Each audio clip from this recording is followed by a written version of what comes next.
I say sabotage. I absolutely love William Shatner. Especially. My favorite ones are the Well, I can't remember his name. Rosebud. Orson Welles. Jesus Christ. Orson Welles. What happened? You started saying it. I know. What happened? My brain just said, nope, no access. When Orson Welles was doing the Gallo wine commercials. Oh, yeah. Remember those days? Like, yeah. Orson Welles It's on the wine before it's time. I know. And he was like... Everything was like an exhaustive sucking of air to come in to speak. But then he was making fun of how shitty the wine was in between takes. Like, he was angry. Yeah.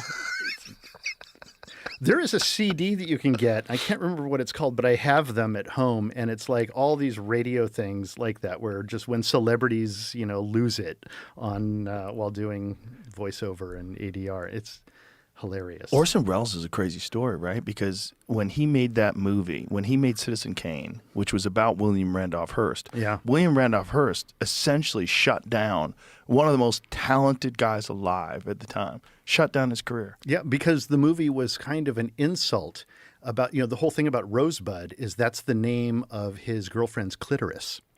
Oh, really? That was his nickname for her clitoris. And so Orson Welles was doing a kind of very he was jabbing at him in a very low level way. Really? Yeah, Rosebud. How did he know that was the nickname of his girlfriend's clitoris? People in Hollywood know these things. Oh, boy. Word gets around. Word gets around. I would keep that one just to her. Yeah. Who told? Yeah. That's crazy. But I mean, if you go back to like War of Worlds and then Citizen Kane, I mean, this guy was a dynamo and then they shut him down.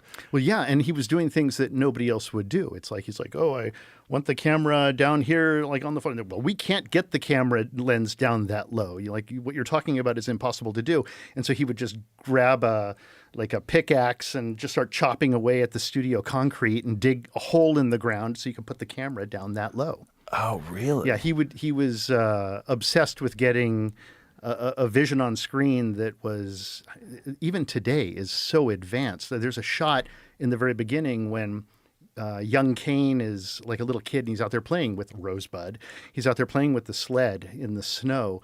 And the camera is on him, and then it kind of starts pulling back, and it pulls through a window, and then we see his parents and the trust attorney, and the camera keeps backing up all the way into the room. Well, to do that in a studio and to have all that snow and everything, you need so much light, but you also need a lot of light inside because of the exposure change. It's like an amazing, incredible dolly shot, a reverse tracking shot. It's fantastic. And what year did he do this, too? I don't know the exact year. Citizen Kane has to be 40s, right? Yeah, probably. It's it's in the late 40s, I would think. Yeah, is that when it was, Jamie? Yeah. Tell us the... It should be on 41 is when it came 41. 41. Early 40s. Early 40s. Wow. Yeah. Wow, let me see that shot. Wartime. Can we find that? Wartime. It's a wartime film. What, Jamie? I was looking for it. I was lost in some other ones. Wartime 40s, right. Yeah. Right. It's a even wartime crazier. movie. Yeah. Yeah. I didn't even think of that. Yeah. Oh, my God. A lot of stuff going on back then. Probably hard to get people to go to the movies back then. No, it would be easy to go to the movies. 'Cause In they fact, wanted wartime something? and depression and when things are bad, that's usually the best time for entertainment because people just want to escape. Well, that actually makes sense. Yeah. Be careful, Charles. Kane. Pull your muffler around your neck, Charles. Kane, I think we shall have to tell him now. Yes.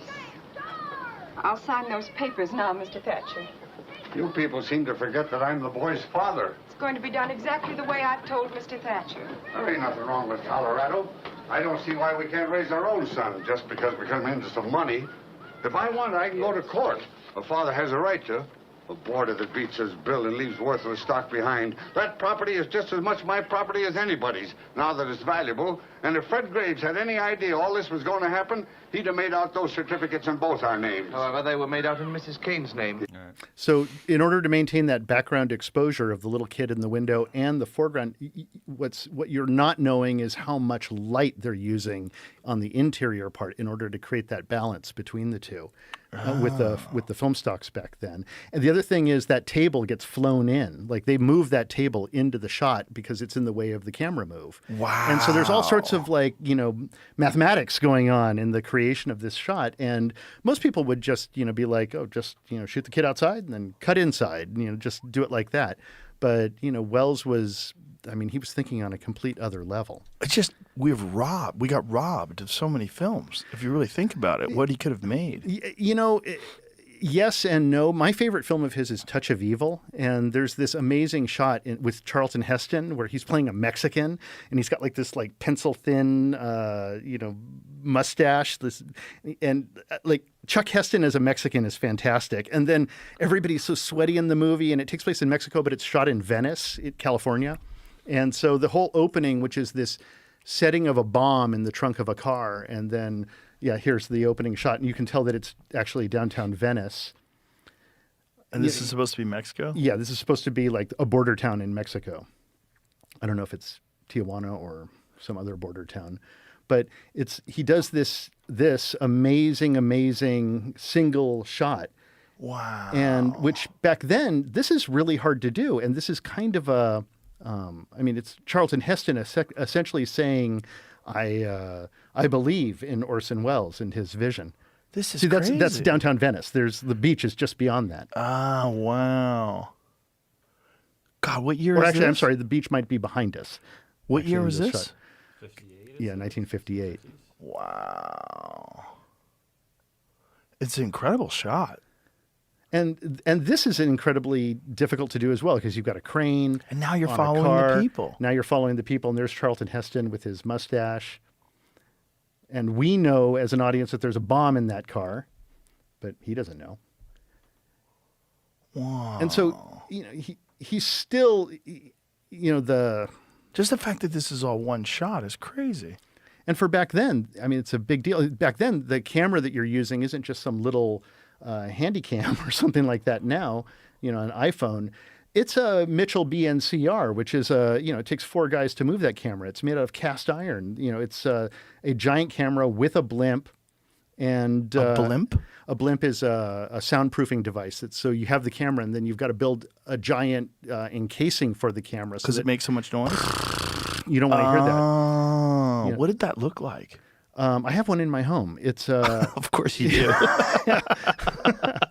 Well, that shot's incredible. I would have never. I didn't know that film existed. I bought mine from this commercial director named Charles Wittenmeyer, and he had a massive collection of stuff, and then he liquidated everything. He just kind of cashed out of Los Angeles, and he had a warehouse full of stuff. And so I went in, and he's like, well, you can get this, and you can get this. And I was like, okay, the Mitchell BNCR, and we went over to it.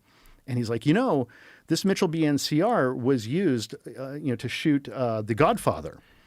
So that's what it looks like with the big lid on it? Yeah, that's basically the camera. That's the camera. Is that I also have some camera. The blimp is the thing on top of it? Yeah, the blimp is, the whole thing is a blimp. There's a smaller area so that's with the camera. with a blimp on it. The big one, like the whole thing is a blimp, and when you can actually open up all of these trap doors on it to reveal the camera inside of it. And then the reels that are in, there you go. There's an opened up one. Wow. That one looks like it's holding an Arri on the inside, an Arri 100. One of the things about old movies is they would let a scene cook. You had so much time before people would talk, and you just let the average daily life sort of play out.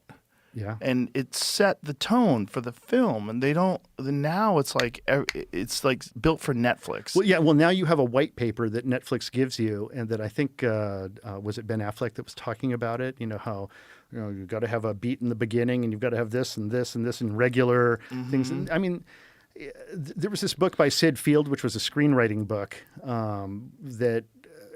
At one hand, it gave a kind of formula on what a movie should be. By page 7, your inciting event should happen, and by page 30, the first. He had everything mapped out by page, and that eventually found its way into the hands of studio executives, and they were like, "Oh, now we know what a screenplay is supposed to be structured like. In order to have proper story arcs and structures and a satisfying design."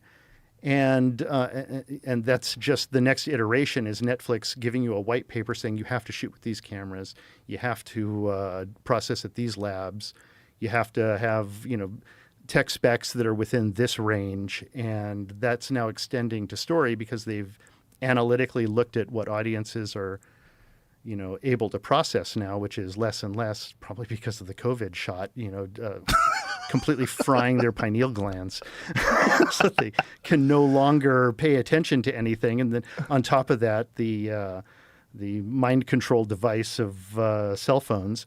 And, with all of that, they're now like, well, how do we maintain the audience? And so you end up with white papers. Don't you think it's options too? It's almost like if something is not really fascinating within the first 20, 30 seconds, people just want to, let's see what else is on.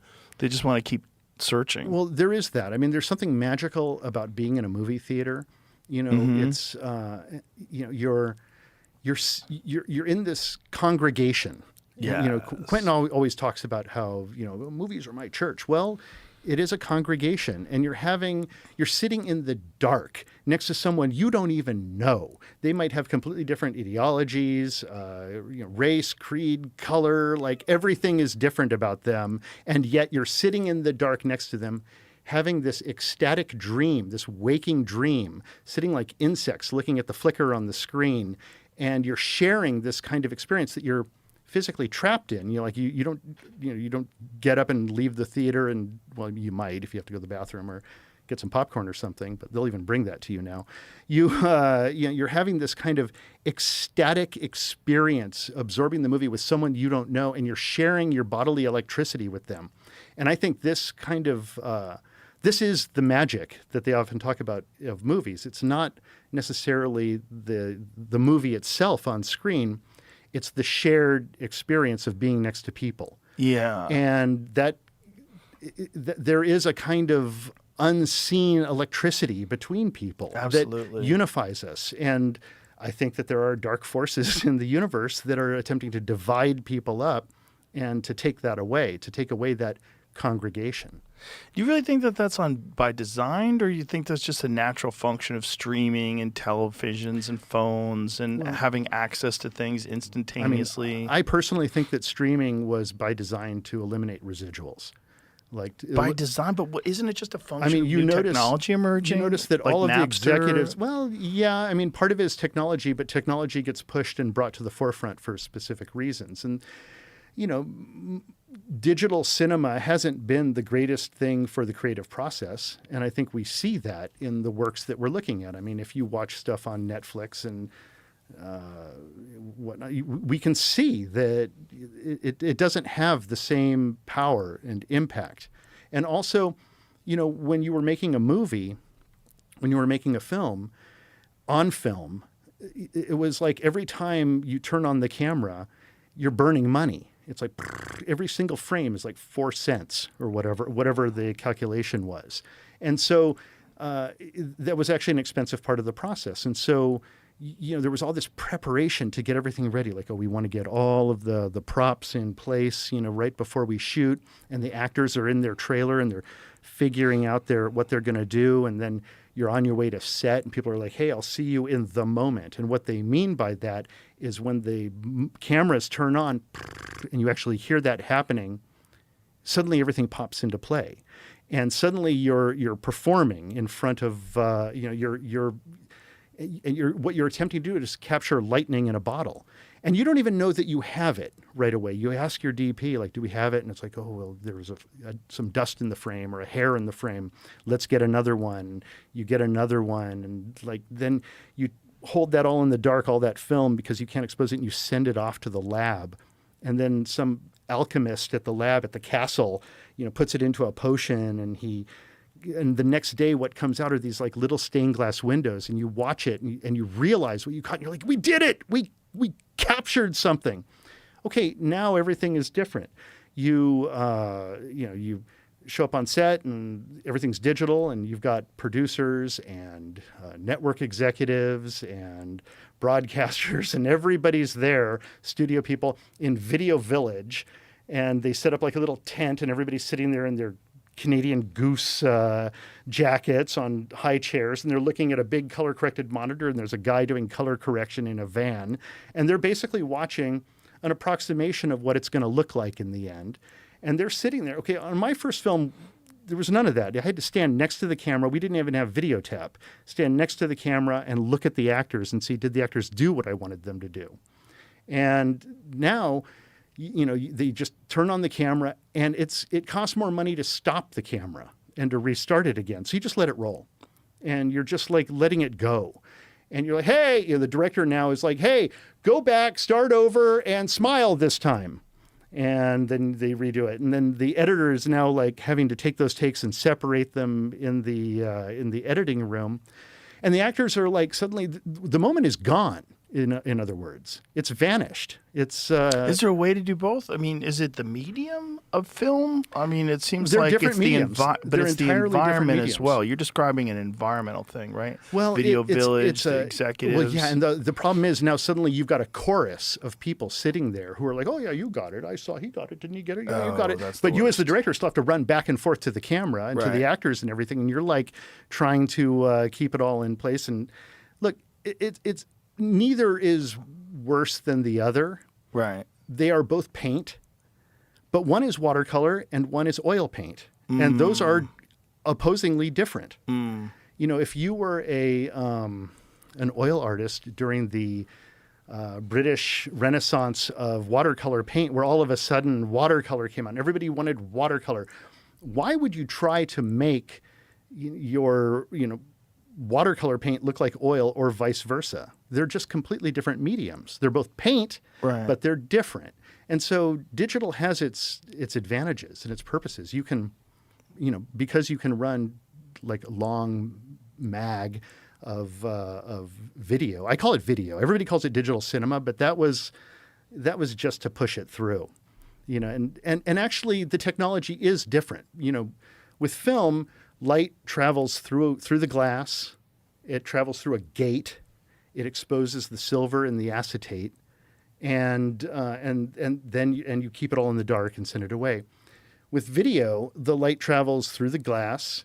It strikes the golden sensor, and then it bounces back into the glass. And that's why video or digital cinema is flatter by nature than most film. And so to combat this, filmmakers have started to do the exact opposite of what we used to do. It used to be that you would go to shoot something. You're outside. You're on set. I've got my camera on Joe, and I have the sun behind me because I want all that light on you. For the most part, I'm over exaggerating my point, and the analogy would be, or the saying would be that at the end of the day, you go home and the back of your neck is sunburned because you've always had the light behind you. Now, because the image is flatter, they rotate the camera 180 degrees and they shoot into the sun to get lens flare. And lens flare gives you the illusion of depth where there is none. This episode is brought to you by ZipRecruiter. The best way to learn anything is to ask questions. Be engaged, be curious, have a conversation. Whether you want to know more about a friend, start a new hobby like surfing, or figure out how your dad makes the best steak, you're not going to get any answers just sitting around. When you're hiring, it's also important to ask questions to make sure the candidate is right for your role. That's why you need ZipRecruiter. It can help connect you with people who could be a good fit. And today you can try it for free at ZipRecruiter.com/Rogan. Rated the #1 hiring site based on G2, ZipRecruiter has the features you need to find the perfect match for your role, like filters to show you who's been active recently on the site. And of course, and most importantly, you can add screening questions to your job post to make sure you're talking to people with the right skill set. Ask key questions and hire faster with ZipRecruiter. 4 out of 5 employers who post on ZipRecruiter get a quality candidate within the first day. Try it for free at ZipRecruiter.com/Rogan. That's ZipRecruiter.com/Rogan. Meet your match on ZipRecruiter. I always thought that, like, when you would watch soap operas, I was like, why do they look so weird? And it's because they were shooting them on video instead of on film. Like, when we were filming News Radio, the sitcom, we were doing it on film. And they were, like, really adamant about doing it on film. Like, they really wanted it to be on film. and then there was some process where you could make video look like film. And I was like, this is so interesting. It's like like when you take your photo with your camera on your phone and you use portrait mode, which is you blur out the background, so you're making it shittier. You're doing an artificial. Yeah. That's because we associate, we associate the faults of media as film. Like people think of like old movies as gate weave and sepia tone and dust and scratches and kind of fast motion. Well, when those movies were originally made, the motion was corrected by the cranking of the projector. And so it was natural motion. There was no sepia tone change. There was no dust. It was originally, and there was no gate weave because it was a fixed image. The celluloid hadn't yet shrunk or anything like that. And so we have this kind of filter, nostalgic filter that we associate with what an old movie looks like. And so if you want to make something look old, you start adding all this crap to it. You're adding the faults, and it's the faults of cinema that actually make it really good. It's not the perfection of cinema. That's at least in my opinion. Because you would never be able to sell that if that cinema never existed. Like if cinema never existed and video came around and then it was normal video, like soap opera style, and then someone came along and said, hey, let's make it blurry in the background. And it's almost like we've become accustomed to the faults and nostalgically we look at them as if it's a positive. And it's also led by, everything is shot on iPhones now. And so that's becoming the cinematic vernacular, the grammar that people are used to. And they now expect that in a big movie. And so suddenly you see something like the latest James Gunn Superman or Guillermo del Toro's Frankenstein, and they've got these crazy wide lenses where there's no distortion and kind of infinite depth, and they're shot in a very large format. But what they're replicating is an iPhone, right? And it just I watched both of those movies, and I thought, okay, both of them are amazingly technically competent, and they're made by like highly professional people, but it looks like iPhone footage to me. I'm a huge Guillermo del Toro fan. I even loved his book, The Strain. Like it was really good till about like 3/4 of the way through, and it seemed like he just wanted to finish the book. Yeah, probably. Like a bunch of shit just sort of happens in the last quarter of the book where I was like, this is kind of jarring. It became dinner time. Yeah, it was almost like, I gotta put this aside. I'm gonna go it just eat. seemed like, fuck, I can't keep going with this book. It's what it felt like. It felt rushed, just my opinion. But I'm a huge fan of that guy. So I love Pan's Labyrinth. I love a lot of his films. But I didn't like Frankenstein. I love Guillermo. And I love his spirit, and I love his artistry. He is an amazing artist. He's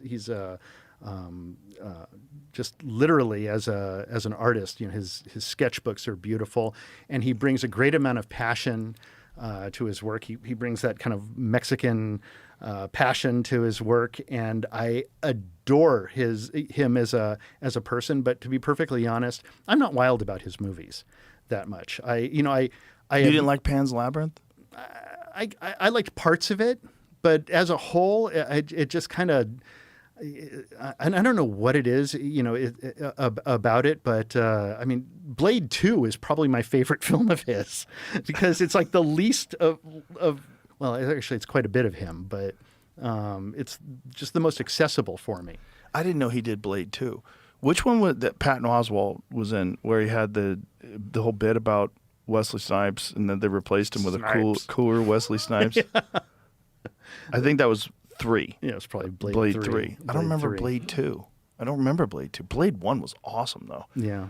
That's my favorite of all the comic book movies. Yeah. Because I was just a giant fan of the Blade comic book series. I also like his Pacific Rim movie, and I like parts of, like, the moment in Frankenstein that I think is, for me, the entire movie. Like, I could have, like, left the rest of it. So much of it was just so melancholic and, it was just like, I just couldn't engage with it. And, but the part that I absolutely loved was at the Miller's house, where he's learning language. Mm-hmm. To me, that was the movie, when he's kind of secretly learning how to speak and how to be and learning morals. And to me, I could have watched an entire movie about that sequence, and it was also beautifully made, that part. Just the rest of it I could have done without. It was just a little flat. I don't know. And also, it's like, why does it have? It's so freaking long. Like he could really learn a lesson. Well, I was going to say he could learn a lesson from Ridley Scott, who just clips through things. Like he takes, there's a dialogue scene. I'm just going to do the essentials and just get out like it's a commercial. This dialogue scene doesn't need to be any longer than 30 seconds. And he just clips along. Somehow, yet his movies are still like 2 hours long. Well, they're so involved. Yeah. You know what I really loved? Nosferatu. Did you see the new Nosferatu? No, I haven't.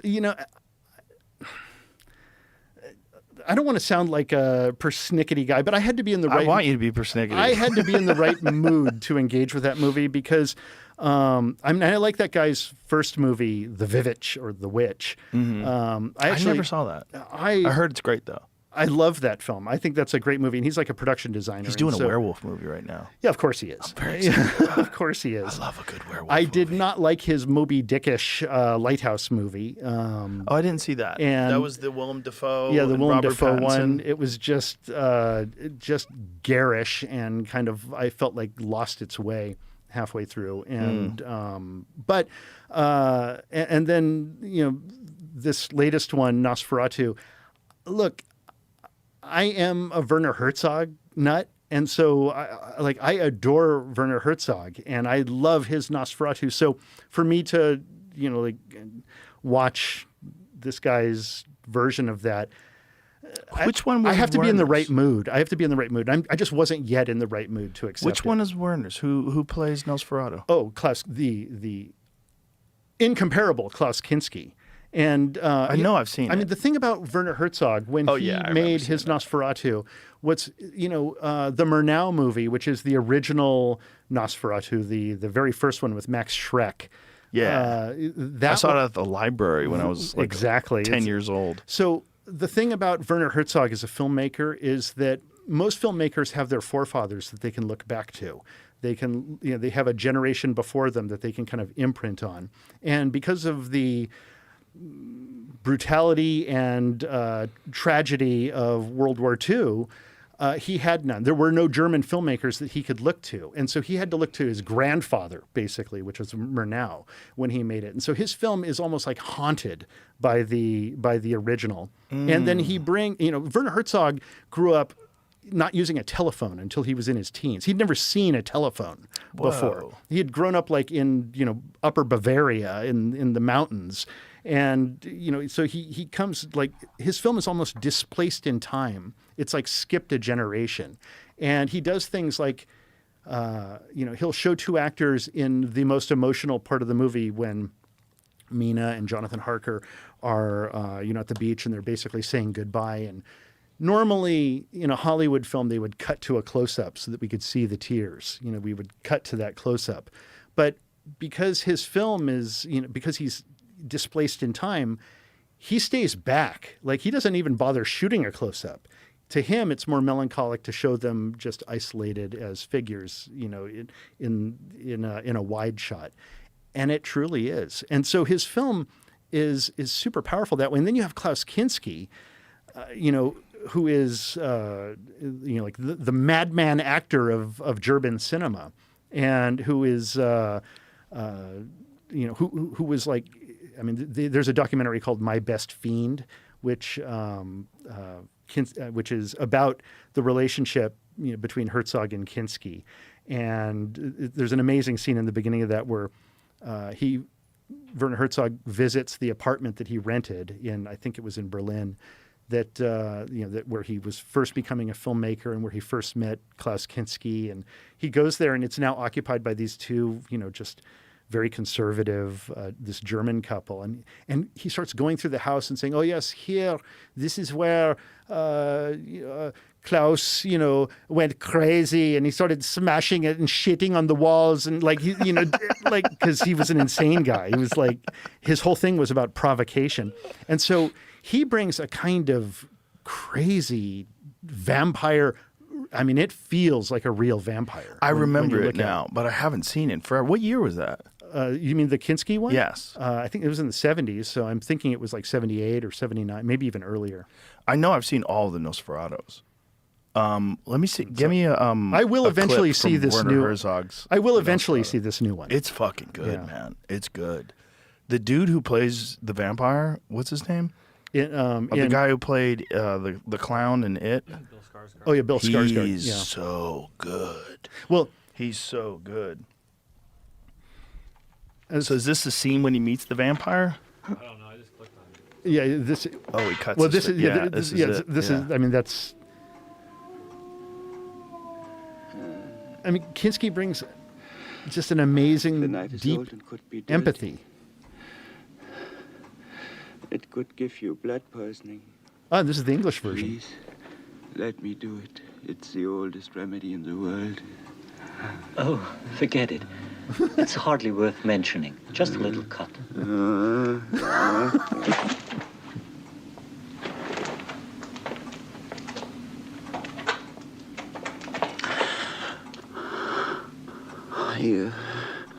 You know, it's only for the best.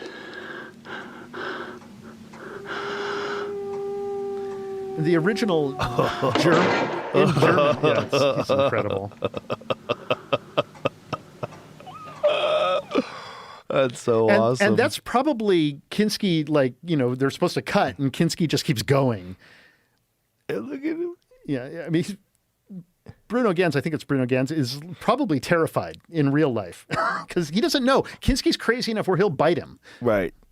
And he's got those fake teeth in. Yeah.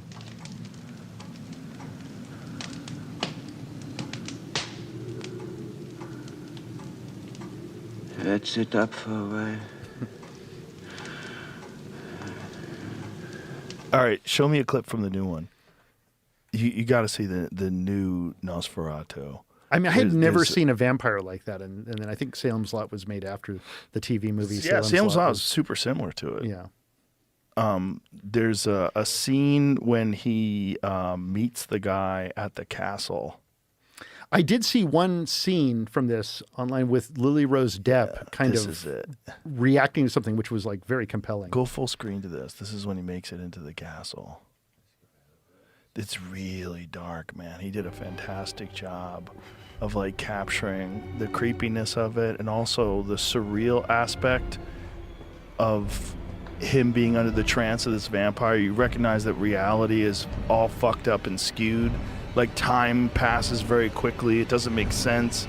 He's super confused as to what's going on.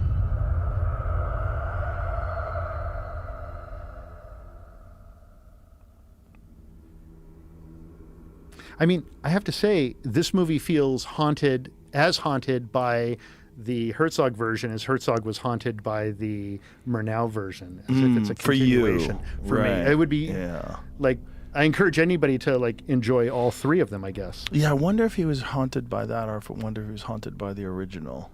But this is with the use of all Yeah, the little step frame. modern ability. Yeah. But it's just the way they made the castle and the way they made him is very unique.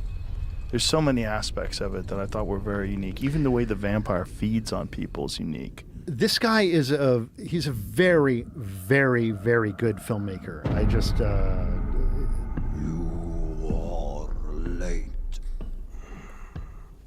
The midnight hour has passed, and my attendants have all retired. I don't know so much about the way he's talking. It's but- it's weird, but it grows on you. Yeah. It grows on you. Well, I'm sure it has a haunting quality over time. Yeah, like this. The guy just disappears, and all of a sudden he's way far away.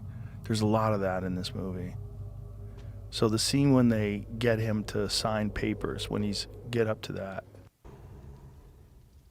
Questions about the Right there. Fear we yet keep close. Many superstitions here that may seem backward to a young man of your high learning. I'm sure Prince Charles was like jacking off to this film. before they made that painting. Well, he apparently he visits Castle Dracula like every year. Well, isn't he related to Vlad Tepes? Yeah, it doesn't surprise me. I mean, he's German. He's of German ancestry. So I think Prince Mountbatten. Charles is related to the original Vlad the Impaler. That would track. See if you can go further ahead so they that get would track with the whole baby eating thing. They give you a look of what he looks like. I think it cuts off probably. Which I like because I don't like a film where you're pretending that people are in a candlelit, but it's really well lit. Well, and that's an example of where video actually is a better medium to choose because it like digital loves darkness. And it can do things in darkness that film just doesn't have the capacity to do. Right. And so it's an excellent choice. When we did Silent Hill, we made the choice of whenever we're in the dark, we're shooting on digital. And whenever it's during daylight, we're shooting on film to create a kind of dissonance between the two. And so, and that's largely because digital loves dark. And this is a great use of it. I'm warming up to it. I've been waiting. I bought it on Blu-ray. I have the movie. I mean, I keep it. It's in that stack, and I've just been waiting for the right time to expose myself to it. Where I'm in the right mood. I loved it. I'm no film expert, but it's my favorite vampire movie ever. Well, that's actually saying a lot. That's incredible. I loved it. That's incredible. A fun vampire movie is 30 Days of Night. Yeah, 30 Days of Night is great. I love that one too. But it's not as good as this. This is a better movie. I think I Am Legend is actually a pretty good vampire movie. The one with Will Smith. Well, I thought they were zombies. Well, they're kind of. It's a Contagion film technically. They're not really zombies, but they've been turned into like vampire-like creatures. They're in that film. That's a really good one. And then that one that. What's his name? Taitiki Wakatakalakalata. That Polynesian director who did the Thor movie did. God, what was it called? The We Are. I can't remember the name of it, but it's like a comedy version of vampires, like kind of all living in a house and sort of. How old was that? This was made sometime in the mid 2000s, I think. Vampires living in a house? What We Do in the Shadows? Yeah, What We Do in the Shadows. Did you see that? Nope. That is an incredible vampire movie. It's really? It's kind of like a mockumentary, like where they're but it takes all of the kind of vampire mythology and it makes it really, really fun. I've never even heard of this. It's fantastic. This is his best film. This is, I'm sure, the foundation of everything he's done has been on What We Do, for me, What We Do in the Shadows. Huh. That's so crazy. I never even heard of it. Yeah, it's wonderful. Show me the trailer, Jamie. We are granted protection by the subjects in this film. Oh, it's like a Blair Witch Project type deal. It's been like this the whole time, Deacon, on dishes, and it still hasn't moved in 5 years. You're a cool guy, but you're not pulling your weight in the flat. Oh, well, I'm glad to hear that I'm cool. No, that's not the point, though. Yeah, You're missing I the know. point. Not a flat meeting about how cool you are. When you get 3 vampires in a flat, obviously there's going to be a lot of tension. Viago was an 18th century dandy. Look, a ghost cop. Vladislav is a bit of a pervert. This is my torture chamber. Deacon's like the young bad boy of the group. I'm supposed to pay rent, but I don't. The trouble with being a vampire is you have to be invited in. To the bar. Please. Will you invite us in? We need some fresh blood. The whole movie's like that. It's fantastic. Oh, that's funny. Will you invite us in? Just invite us in. The bouncer's like, no. And they can't do anything about it because they're vampires. Let the right one in. Oh, okay. That is, of all the modern vampire movies, I mean, I haven't seen the, what's his name, Eggers? The American version of it? No, I hate the American version. The American version is, Let Them In, is terrible. I had to wash my eyes afterwards with another movie. I didn't mind it. I hated but because I loved the foreign version. Which country was it from? I think it's Sweden. Sweden. It's really good. It's an outstanding film, and the book is fabulous as well. It's an amazing novel. Yeah, I just love a good horror movie, a well-made horror movie, because like the suspension of disbelief is like inherent to the enjoyment of the film. Like like just show me how the guy turns into a monster. Yeah. Show me. Yeah, make it so. Yeah. Make it so. And also you can see, they have been making Dracula movies again and again and again. It seems like every year there's another vampire movie coming out, or every couple of years at least. And, there never seems to be the market never seems to be exhausted by it. You know, it's zombie movies. They continue making them. It's like. That's the most overused genre, is zombie films. Zombie films, zombie TV shows. I mean, how many versions of The Walking Dead are there? There's multiple. And I'm not a big fan of the beginning was great. I think first season when it started, of The Walking but then Dead was great. when I realized, it's just sadism. And I get the point. After the first season, I realized, the point is that The Walking Dead are the living. They're actually The Walking Dead. Yeah. Because they've become emotionally. I didn't like it. When it got into the point where it was just murder porn.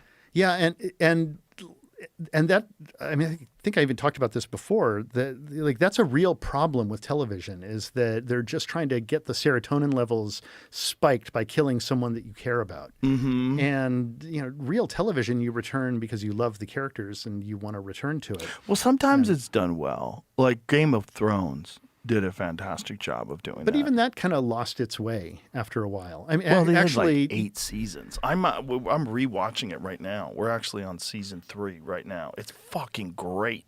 I kind of forgot how great it was.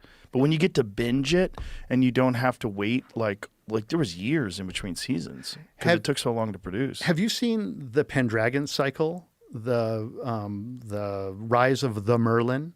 No. Okay, so these days, you almost don't know where to find television, and that's because you can find it anywhere. The mainstay producers of it, the studios and everything, they're no longer reliable in producing quality television, and so suddenly we see stuff rising, out of places that is completely unexpected, and this was produced by the Daily Wire of all people. Yes.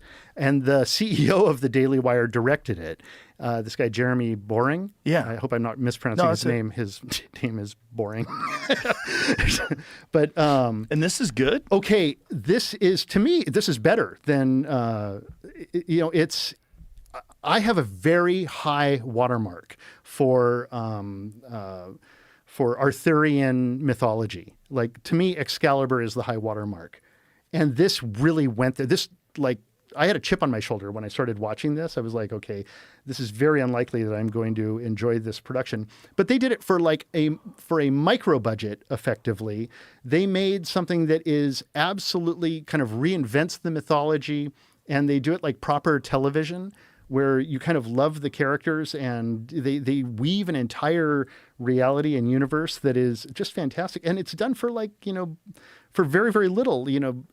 They're spending billions making these Lord of the Rings things, and nobody cares. They're just awful to watch. And in the meantime, these guys just, without anybody paying attention, cranked this out. And I've only seen 4 episodes of it, but I am completely blown away by it. That's so interesting. The because Daily I haven't Wire. heard anything about it. I think that's part of the problem. Well, that's because we don't hear about a lot of things, and media is the least of it. Well, right. Good point. But certainly with the Daily Wire, the problem is it's associated with this right-wing production If you can get over that and put that behind you, then this is, to me, as good as classic television. My prejudice was initially, they're going to somehow or another embed right-wing ideology in this. Well, everybody's embedding their own ideology. Whenever you make any media, there's usually you have corporate propaganda and personal propaganda, and usually there was a balance between the two. If you're making Midnight Express, for example, okay, that movie was nothing like the book at all. Really? And not even close to the book. And it's a complete alternate experience. And you wonder, why was that movie such a big success? Why was that movie such a overwhelmingly like Oscars and everything? Okay, I think it had a little bit more to do with the politics of what was going on with Turkey at that time than anything else. And what's his name? Billy Hayes, who experienced it and lived it, spent the rest of his life basically apologizing for the movie. And why? Because none of it, he wasn't like raped in a Turkish prison, and that's like the original. That's like a joke that gets right. In Airplane they're making jokes about it. Right. And so yeah, Billy Hayes, he was the actual character or the person who lived the experience. And so the movie is a kind of propaganda element, and that's like all Hollywood does. That you kind of accept whenever you're making a movie that you're being used in a certain level to do something, whether it's to, on a very basic level, whether it's just to like mortify or scare audiences, or to do things. And we see that more and more obviously in media as the director. The personal propaganda, when you have something personal that you want to get on screen, has become more and more diminished, and you have sort of more corporate propaganda kind of taking over. And I think the most probably crass example of that is DEI stuff, in movies, and pushing characters in situations that are just completely out of whack. Did you see the Star Trek that they tried to make like that? Okay, I'm like a big Star Trek guy. I watch Star Trek every day in my house. We watch like 2 or 3 episodes, and I'm not kidding. My wife is like a Trekkie. She is like crazy for Star Trek. That's and amazing. So she puts Star Trek on, like at around 5 o'clock. Star Trek comes on. Original? Well, or Picard. We cycle through. We go chronologically from the original series through the Next Generation, and then DS9, and then Voyager, and then Enterprise, and then we look back to. And sometimes when you show an episode like in DS9, there's an episode called Trials and Tribulations, where all the characters go into the past and they kind of interact with Trouble with Tribbles, and they kind of blend them into the set and everything that's happening. We'll then go back and watch Trouble with Tribbles, or same thing with Wrath of Khan. We'll do this, So we'll kind of connect it all together. And so, but every day there's at least 2 or 3 episodes of Star Trek playing in my house. It's like I usually have to wrestle away the controller to say we're watching a movie now. and so my children were like basically raised on Star Trek, and the sort of morals behind Star Trek, and and people complain about, I don't like DS9 as much. It's not as dynamic. I hate Bajor and blah blah blah. But I think Captain Sisko is one of the most amazing captains there is, because he's also a father, and there's all these like father-son lessons that are going on throughout it. It's like really elaborate television. And by the way, all that kind of DEI stuff is still in it. It's still there. They're exploring all sorts of things in Star Trek: The Next Generation. Riker, who's like the second in command to Picard. In that one, there's an episode where he goes to a planet of neuters that are just, they have one gender. And he falls in love with one, and they kind of waken up out of their single gender thing and realize, I'm female. And that person then gets taken and reprogrammed. And then there's an episode where Quark is turned into a woman in order for some cockamamie reason that they come up with in the show. And he kind of likes it. He's like getting into it. So it's not like they aren't exploring gender, and they're not just beating you over the head with it. It's somehow integrated into good storytelling. And I think something happened at the studios where they fired all of the legacy people, and they hired on a bunch of new people who just weren't as good at storytelling or as respectful of the canon, I guess you could say, right, is what it was. But, those seasons of Star Trek are, which I guess you could call from the Gene Roddenberry into the Rick Berman era, And I mean, they had such amazing writers. They had guys like Renee Echeverria and Naren Shankar, and they had technical advisors. And, you know, so if you were just into the tech, you could really like, you know, and most of our technology and most of our aspirations have come from Star Trek. You know, our telephones are basically, you know, like tricorders, yeah. And we're all, and you know, when we see it on Star Trek, like, oh, we talk to the computer. Well, I want to have that, and so somebody figures out a way to develop that and to make it so, and now we have that. Didn't he actually say computer? Yeah, like he would say computer and computer. ask a question. Yeah, well, like hey Siri, like, hey Siri, same thing. Mm-hmm. Yeah, wow. And so, it's a. I mean, I think it's a fantastic show, and then this dweeb Alex Kurtzman comes along and just shits all over everything, just like craps all over it. And I mean, I went in and met with the guy. You know, I was like, hey, I will write for scale. I'll write on your new show. I just want to be part of it. Just as an opportunity to work on Star Trek. And I basically found out he didn't want anybody who had any kind of fondness for the original show. He wanted to do something new and to create something new. And boy, has he shit the bed, like in a big way. And this latest thing that they've made, this Starfleet Academy, now it's still ongoing. Maybe it writes itself at some point. You know, I think they canceled it. Did they? Good. The newest. Good. They woke, read the room. Version. They read the room. Finally. Is it? If they stop the idea of a season 2? That fucking Alex Kurtzman, man. His company's called Secret Hideout, I think. He's going to need a secret hideout after all these, like, after destroying Star Trek for like this latest generation. Are we talking about the newest one, the one with Tig Notaro? That's the newest one. Starfleet Academy? Starfleet Academy is an abomination.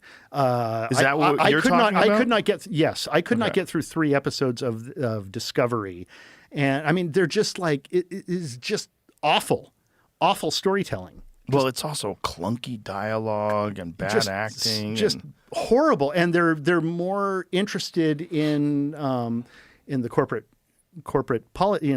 propaganda than they are with any kind of personal propaganda. Right. It seems like that's the imperative. It's like they get across this inclusive concept. Picard was terrible. It was sad, actually. It was just depressing for me. And so, like when it's so Seth, bad what's his name, did that show, The Orville, and like that is like, you know, the proper successor. Like they brought back guys like James Conroy. But I don't know what The Orville is. It was kind of like a comedy version Seth MacFarlane did, but he hired all the original people that they had fired from Star Trek and basically used them to do his show. And it actually feels a little bit more like a continuation. I've never heard of this either. And it's on Hulu? Yeah. It is a Star Trek, or is it? No, it's not Star Trek. It's The Orville. So they just ripped off Star Trek? They basically just ripped off Star Trek, and they have a sort of like tongue-in-cheek quality, but they bring all the writers from the original and showrunners and people like that, and the original directors like like Jim God, I'm like blanking on his name. I want to say Conroy, but I think it's whatever. So they bring everybody back, and it has a little bit more of the same spirit. Another really good Star Trek-ish thing is Galaxy Quest. It's something that got kind of buried and with Sigourney Weaver? Sigourney Weaver. Yeah, that was good. Galaxy Quest is hilarious. If you love the original series of Star Trek, Galaxy Quest is amazing. It's so fantastic. I love Sigourney Weaver. Yeah. She's one of my all-time favorites. That's a good example of a movie that was like a DEI movie that you never even noticed it, was Alien. Yeah. Like you have a female lead and you never think about it that she's the hero. It's not like we didn't have like powerful women in movies before. We've like had them throughout history. Right. You know, the history of cinema is built on and by the way, a complex woman character can have faults. Right. Like that's part of it is characters have faults. Characters have things wrong with them. You know, they're not always just, dominant and noble. Dominant and like can do everything immediately. Right. Exactly. And, like some of the Star Wars ones that went woke. There was a few of those. Well, yeah. I mean, it's funny. You had, I think it was here. Ben Affleck was on, and they were talking about AI and how it always goes to the middle, and it always goes to the middle, and always goes to the middle, and I was like J.J. Abrams always goes to the middle, and boy, was that Star Wars he did the middle, where he just basically took the Luke Skywalker story and just reinterpreted it with a strong woman, character. And I just thought it was bland and just tasteless and just, nothing new. He just went to the middle. So you don't need AI to go to the middle. This episode is brought to you by Visible. Folks, there's one thing nobody wants this season, and that's getting catfished. And it's not just dating profiles that are putting you at risk. It's also big wireless carriers. You know the type. Looks great at first, promises a low price, but once you're locked in, surprise fees and an expensive bill that isn't what you were expecting. Your knight in shining armor? Visible Wireless. It's one-line wireless with unlimited data and hotspot for just $25 a month, taxes and fees included. Now that's a green flag. The best part, Visible is all digital, so you can switch as fast as you can swipe. Don't fall for the trap of getting catfished by wireless. Visit Visible.com to learn more and start loving your wireless carrier. Terms apply. See Visible.com for plan features and network management details. No, no, you just need a mandate. And the thing about Alien, too, is like, you didn't know who the hero was. Alien 2 or Alien? You mean Aliens? As well. I mean, Alien 1. I didn't like Aliens 2 as much. It was fun, but it was like, why are they so easy to kill now?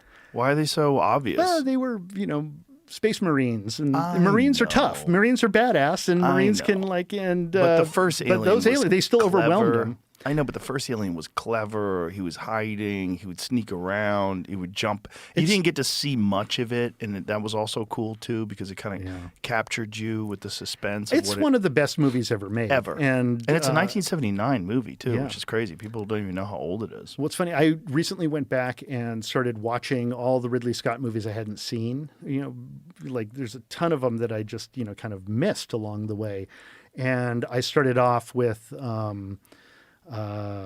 God, what was it? I started off with Napoleon, and because I just missed it when it came out, and I'm like, what happened to Ridley Scott? And I have not liked any of his recent Alien movies. I just think I'm confused by them, to be honest. The Prometheus ones. It's just like when you need a web episode in order to understand what the hell he's talking about in the movie, you failed. And they're just like, they're technical marvels. Like, nobody shoots big canvas cinema like Ridley Scott. Like, no one shoots a helicopter crashing like Ridley Scott shoots a helicopter crashing. And you watch Napoleon, and sure, the Battle of Austerlitz, amazing to watch. Cannonballs going into the lake, and the ice breaking, and people falling in the water. But the minute anybody talks in that movie, it just collapses on its own weight. It's just like, you just don't care. My wife was like, this is the worst date movie. You're not going to sleep with me after this. What's wrong with it? I didn't see it. Well, Joaquin Phoenix, and I think he made a choice, because I consider him to be an excellent actor.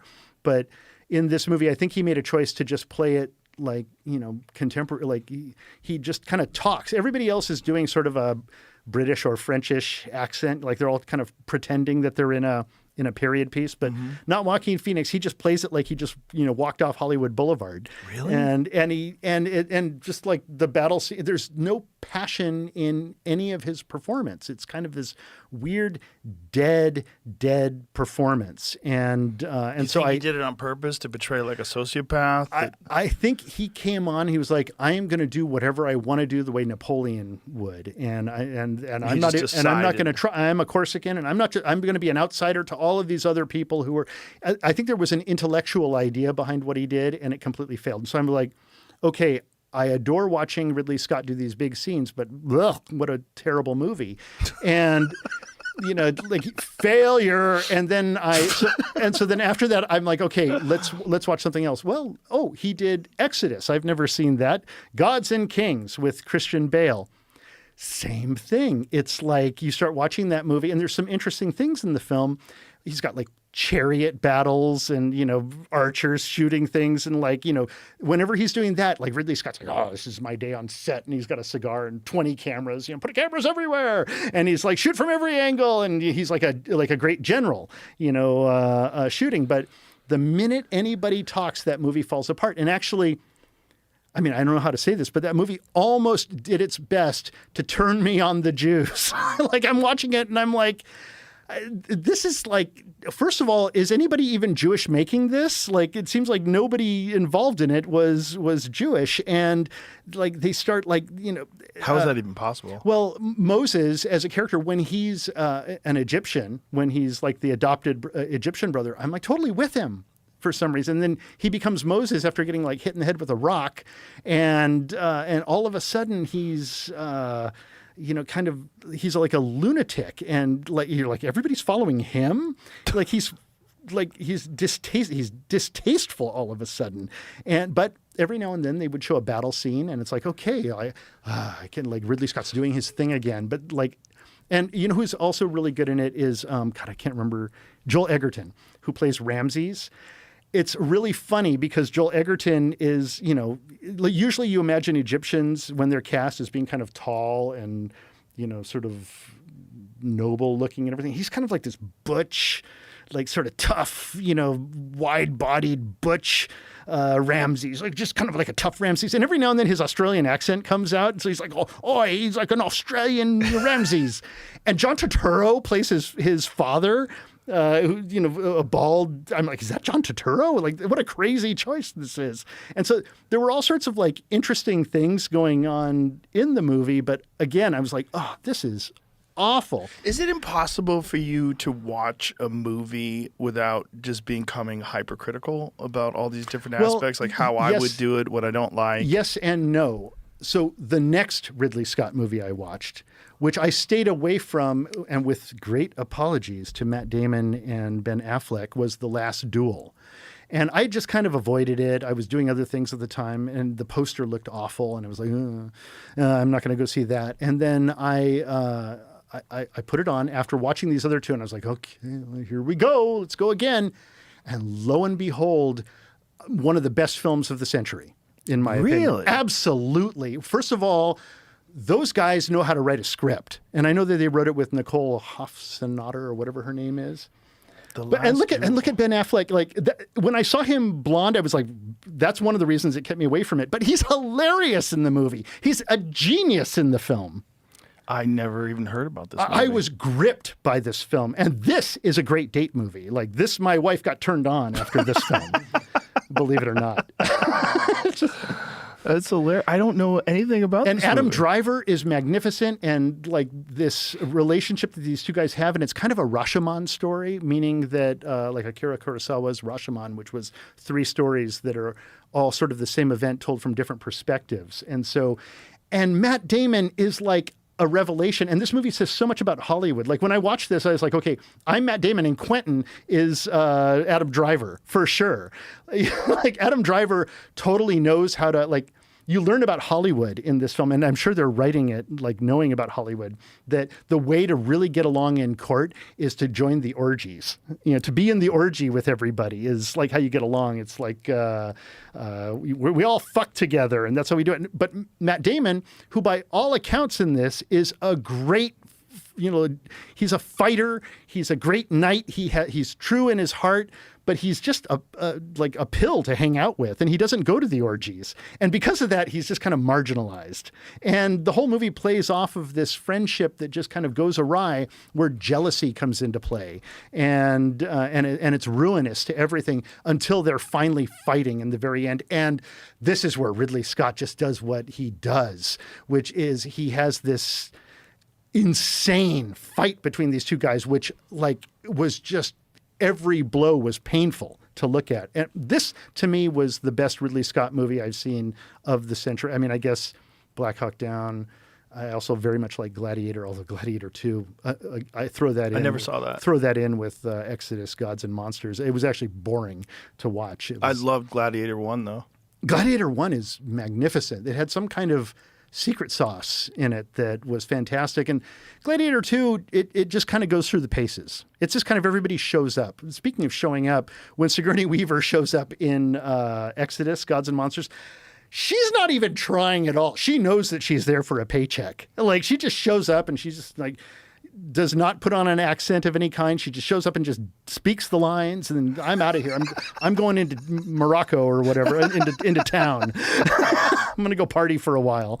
Do you think she just thought it was a bad film and just checked out? I'm not sure what she was thinking, but like, she may have been thinking what, I mean, maybe she was trying, but it just didn't look like it. It just looked like she was... Well, that's got to be a weird thing when an actor makes a choice with a character and it just doesn't work and they don't realize it, but they're committed to it. And the other Ridley Scott movie that I just watched that I hadn't seen, again, I avoided it partly because of the title of the film. And there's just nothing excited me. I thought it was a comedy. In fact, I'd been avoiding it. It was on my Plex. There it is. I look at the thing. It looks like a comedy. It's got Javier Bardem and Cameron Diaz, and they're all kind of Javier Bardem looking exactly like Robert Downey Jr. Like in it, like just kind of this crazy Robert Downey Jr. in his crazy phase, with like colorful glasses and everything. Robert Downey Jr. with like a broken up nose or whatever's going on with that nose.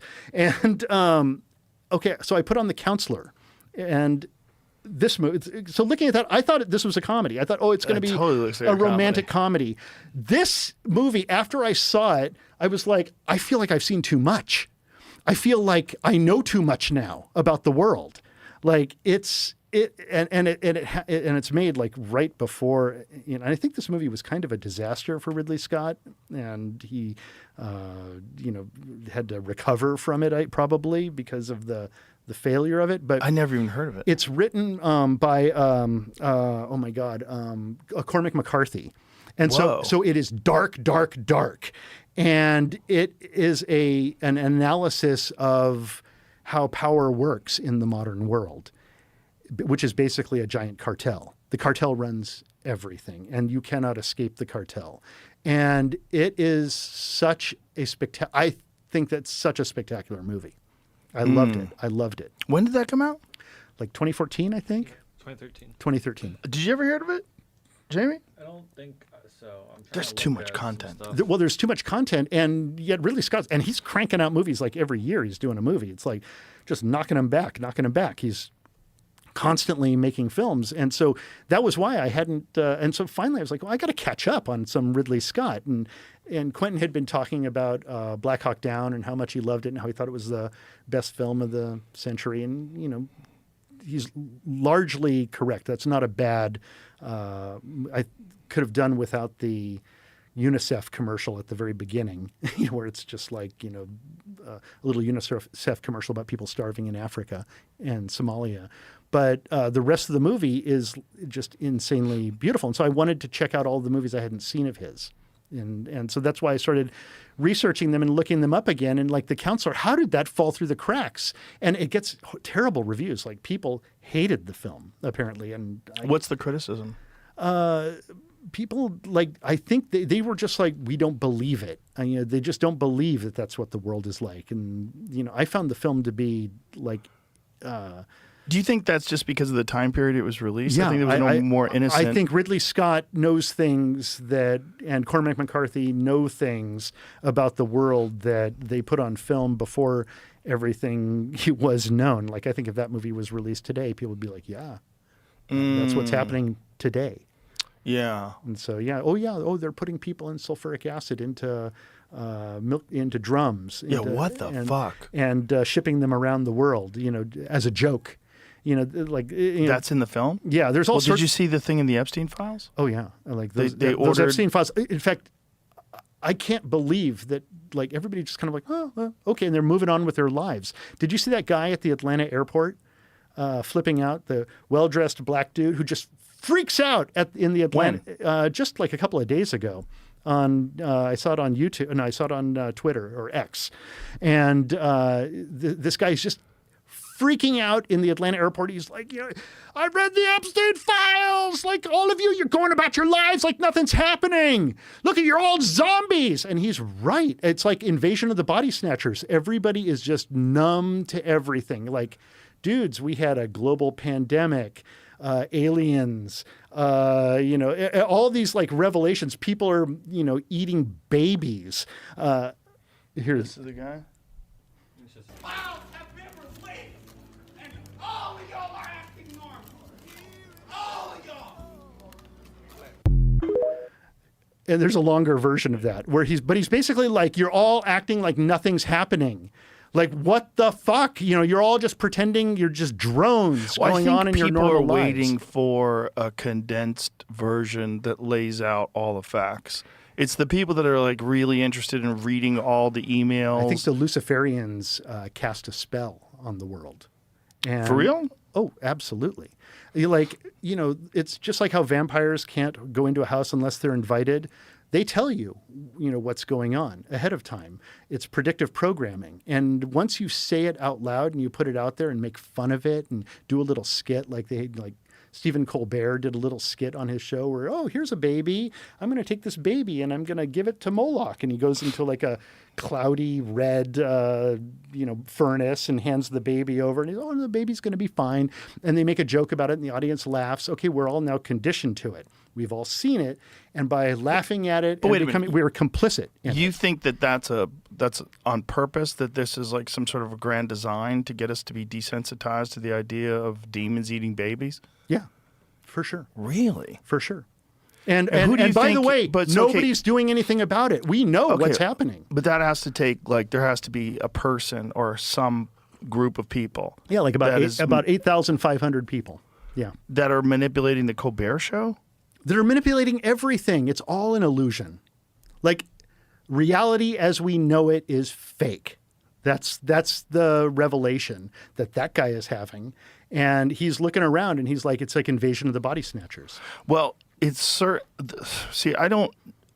thing about the emails is, one of the things is it's just stuff written down. And so that's sort of hard to digest. Like, what is this? Like, what are they saying? Like, some of it is in code, like walking over beef jerky. Like talking about jerky, could you walk beef jerky over to this person? Like, what does that mean? For all this pizza they're talking about, no, you never see any pizza. Right.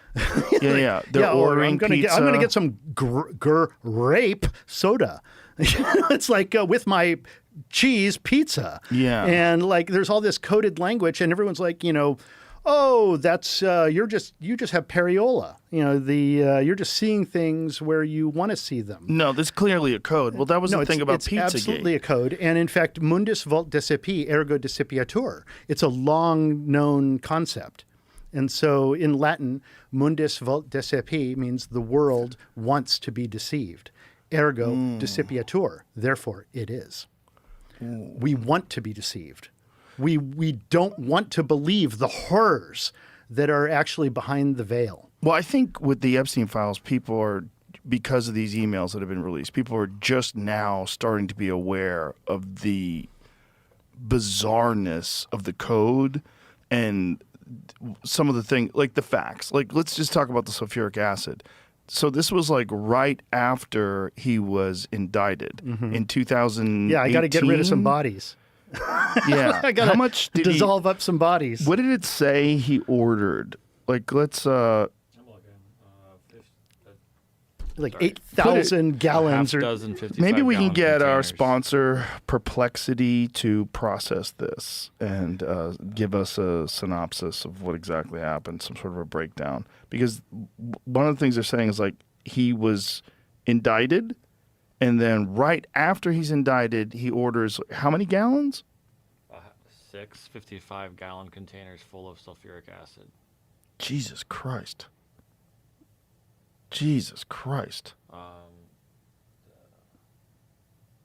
What?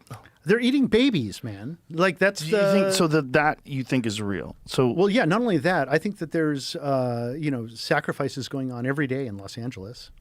I mean, allegedly, like, high-level musicians, let's say, high-level female musician is like, killing chickens every day, doing sacrifices. Like, high level.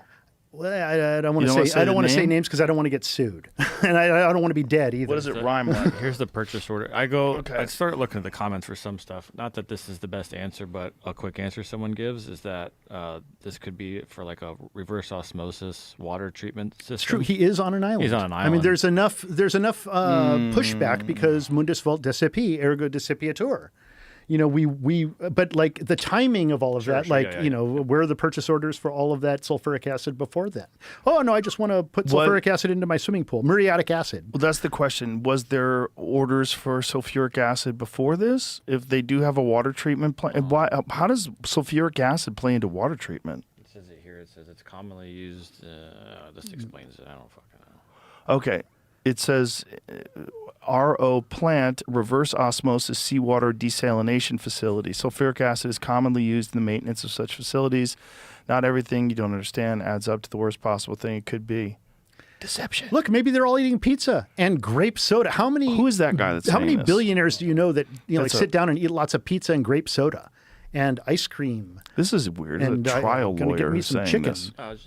That's why I just go with a grain of salt. This is just a plausible answer. I don't know that it is the answer. It could even be wrong. Okay, so does he have a desalination plant on the island? Oh, it's a reverse. Oh yeah, osmosis. for sure.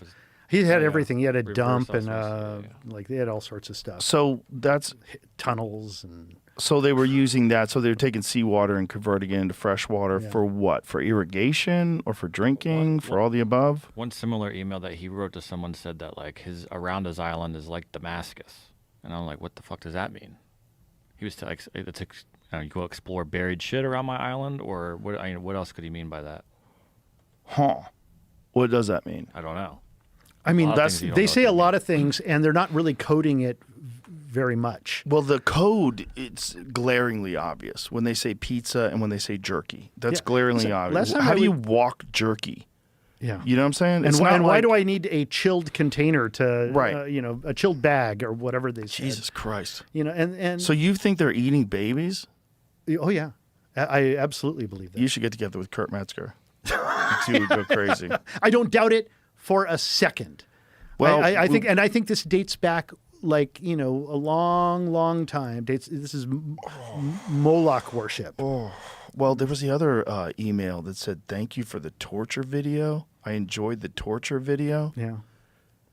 And it's like people just, they but don't that is so, they don't want to accept it. Like people don't want to believe it. They don't want to accept it. Okay, some commentary notes that a remote island with water treatment and energy systems could plausibly stockpile such quantities for 1 to 2 years of operations, although others argue that using it directly for reverse osmosis, as stated in one social post, is technically questionable for membrane health. Highly corrosive, strong mineral acid that can severely burn skin, eyes, dehydrate, and char organic material, which is why it features in both legitimate industrial processes and in darker hypotheticals online. Darker hypotheticals. Darker hypotheticals is where I'm leaning. When you get indicted for sex trafficking and then you order 6 drums of sulfuric acid right away, are you really worried about your reverse osmosis plant right after you get indicted? I feel like you're going to jail. If it looks like a duck and it quacks like a duck, it's probably a duck. It's probably a duck. 330 gallons of sulfuric acid. It says this was the only documented purchase order for it. I came out here last time and I talked about the pedo cult inside of the Kubrick film. Yes, by the way, that went viral, and I got so much blowback from that. The online critics are like, no, there's nothing in there. Mundus vult decipi. They don't want to see it. They don't want to see those 2 guys walking away with that girl in the end. They just like, well, no, it wasn't in the Schnitzler novel and blah blah blah. I mean, dude, look at that movie. It's about a cult. Like, what are you talking about? It's a secret cult. And in fact, Sidney Lumet's character even says at one point, do you know what these people do? I'm not going to tell you what they do, but let me tell you, if I told you what they do, they would like scare the hell out of you. I mean, like, that's after he's been to the place and seen everybody walking around in the sex club. I mean, there's obviously more going on in that movie, but people don't want to see it. I had, what was it, New York Magazine or whatever, went so far as to aggressively trying to get me to debunk it. and which is fine. It's just an interpretation of a movie.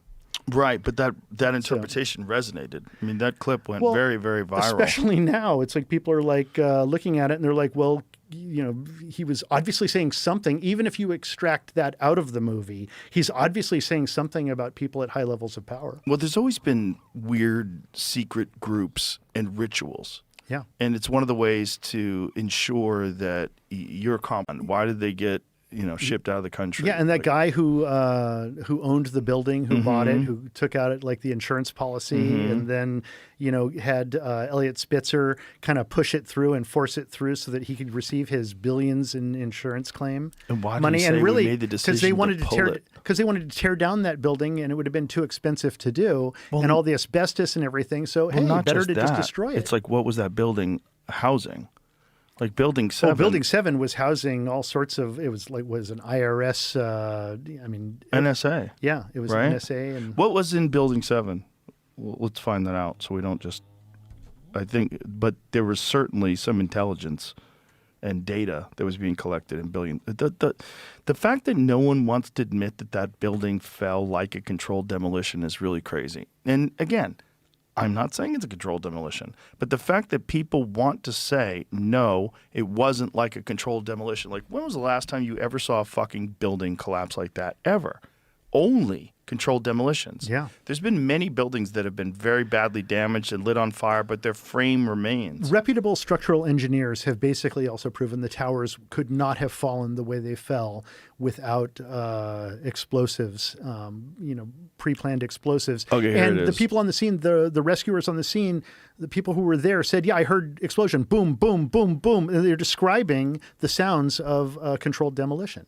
U.S. Secret Service, floors 9 through 10, CIA, the Department of Defense, sharing the 25th floor with the IRS, and the Equal Employment Opportunity Commission. Like you put all that together, CIA, Department of Defense, IRS, who thinks any of those people have your... Right. Like, also, if you wanted to destroy data, you wanted to destroy data. Like, didn't the part of the Pentagon that got hit and that was also a day after Rumsfeld was saying that there was trillions of dollars that were unaccounted for? Yeah.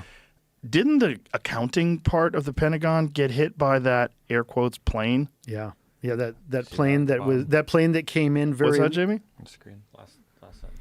The building contained about 24,000 gallons of diesel fuel for generators used by tenants like Solomon Brothers and the Emergency Command Center. Floors 46 through 47 and parts of the lower level were mechanical spaces, while files from federal investigations, Secret Service cases were stored there but lost in the collapse. And the SEC. Whoopsies. And has the world been the same since then? The SEC, like having that there too, boy, that's super convenient. Guys, we lost the data. Let's just start from scratch. There's no case anymore.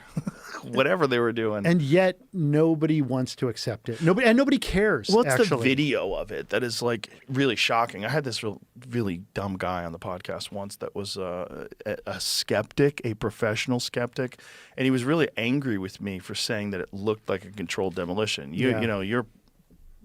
You're promoting a dangerous conspiracy theory. I'm like, no, I'm saying it looks like. You're saying it doesn't look like a control. Let's watch it. I'm like, let's watch it. I mean, it falls conspiracy theorists have had a pretty good run lately. Let's watch it.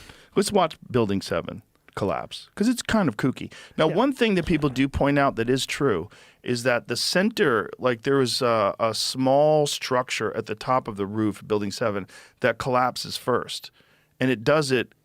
Like, I think a minute before the actual building collapses. These are skirt buildings. And what that means is that's actually the most structurally sound part of the building. The rest of the movie is a facade that's hanging off of the inner structure. The rest of the building, yeah. Yeah, that's the most sound part of the building. It's built over a Con Edison substation requiring large transfer trusses on lower floors to support the tower above, creating long-span floors vulnerable to thermal expansion.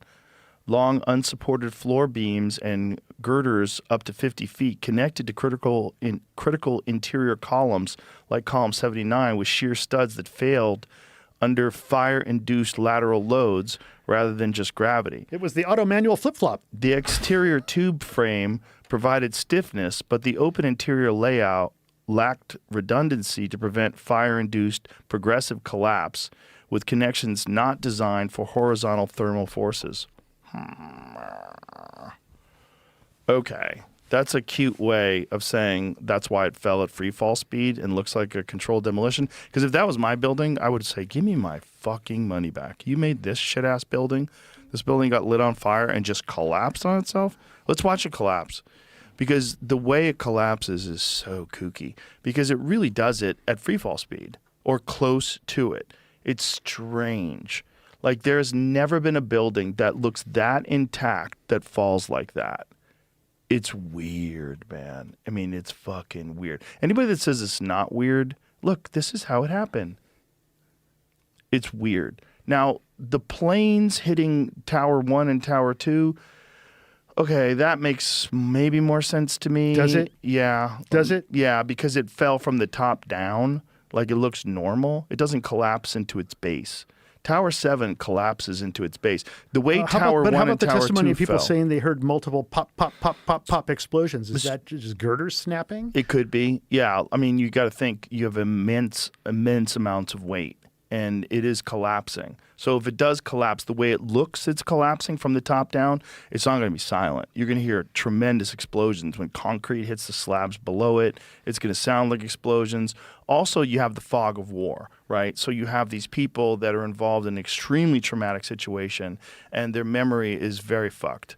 Like your memory's fucked when you experience something like this. You remember things funny. You have confirmation bias. There's a lot of weird stuff that happens. So this is the explanation that a piece of the plane falls down and hits that building. And big tower on top. Yeah. I'm sorry. A piece of the aerial antenna. Building, I meant to say, sorry. So that piece of the building falls down, and not a plane, obviously, hits the building next to it, Tower 7. And that gash is all it took to take that building down.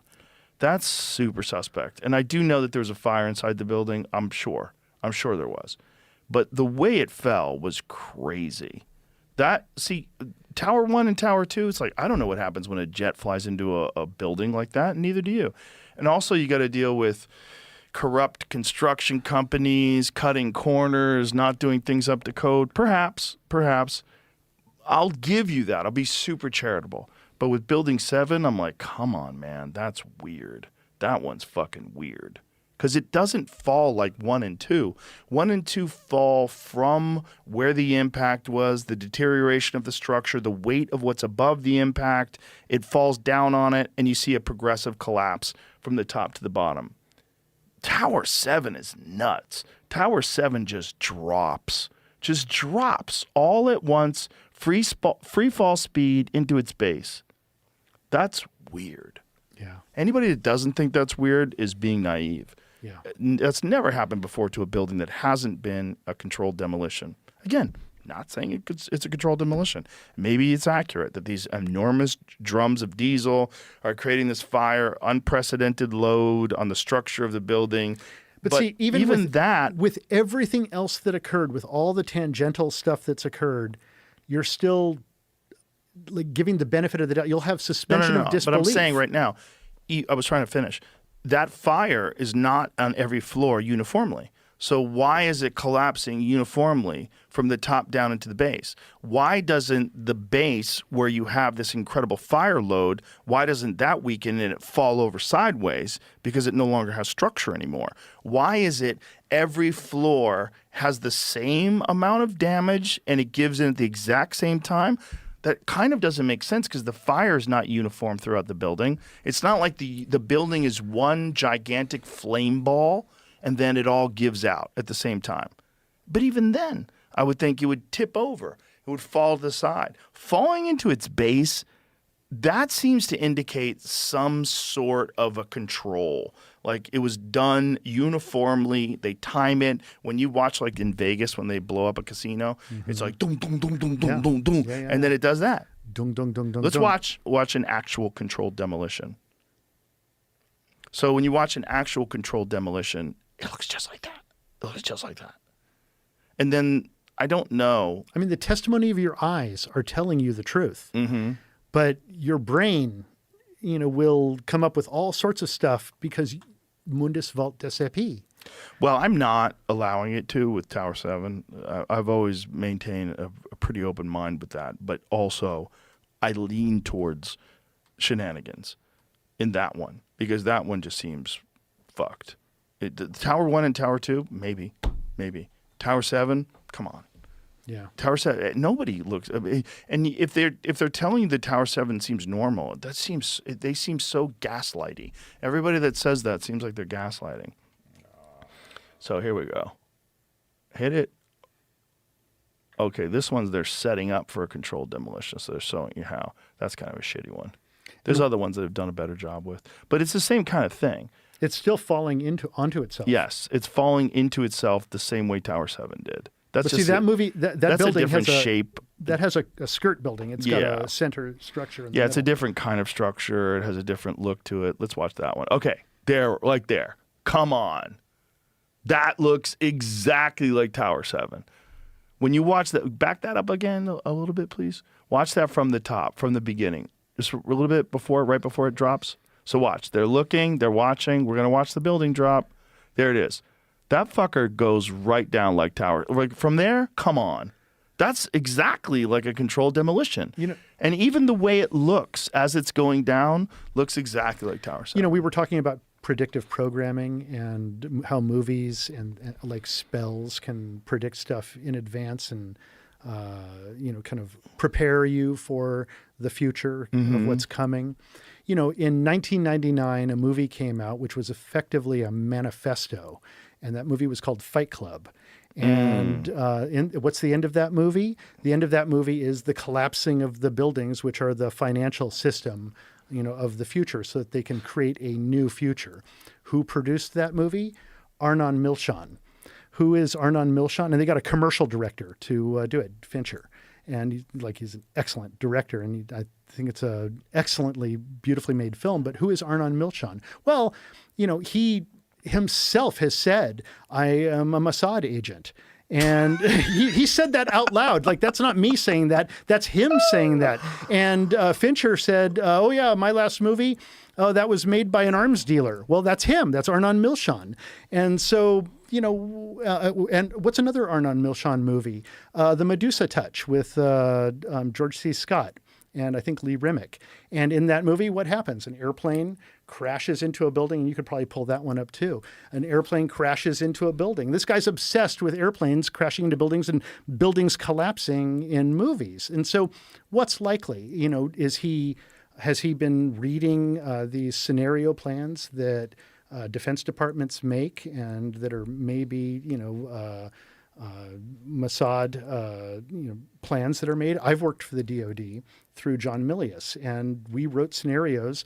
They gathered together a bunch of Hollywood writers into a what is it, like a conference room, it was more like a ballroom, but like a small one, and gathered a bunch of us together around a table and said, let's come up with ways on how to attack Los Angeles. And we all wrote scenarios on how to attack LA.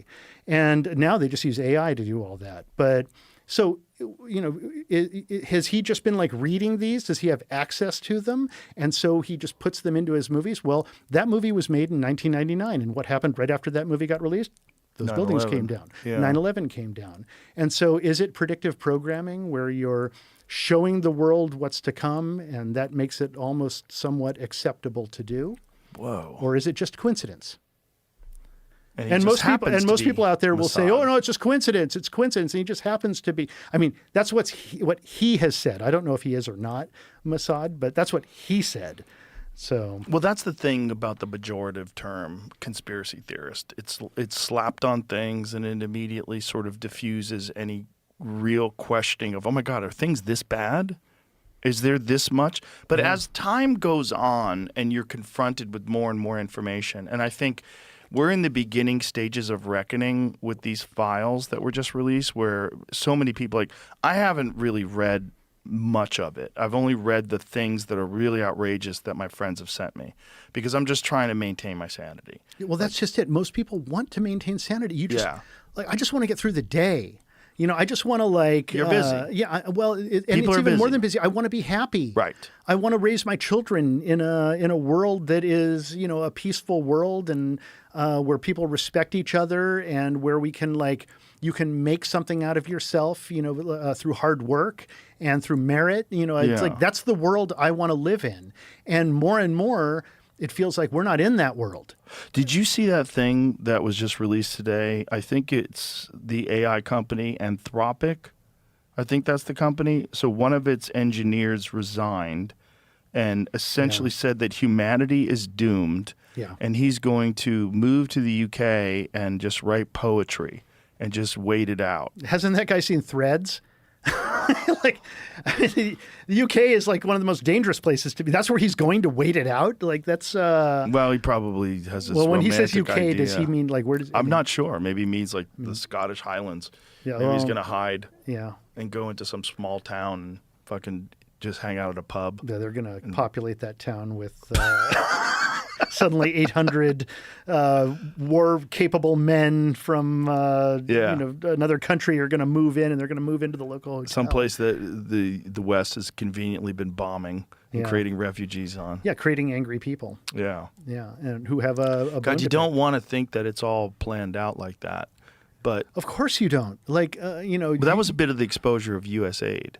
You know, so I, like many people, thought U.S. aid was about aid. I thought it was like a beautiful philanthropic program where the United States donates money to all these poor countries. Mm-hmm. That's how they get food. Like I had Bono on the show, and he's like, I've heard that 30,000 people have already starved to death because of this. 30 million people are going to die. And I'm like, okay, but do you know how much corruption was involved with this? Do you know that it's not aid? It's the Agency for International Development, and mostly what they were doing was regime change shit. And Mike Benz laid it out, and he said USAID was for tasks that were too dirty for the CIA. Yeah.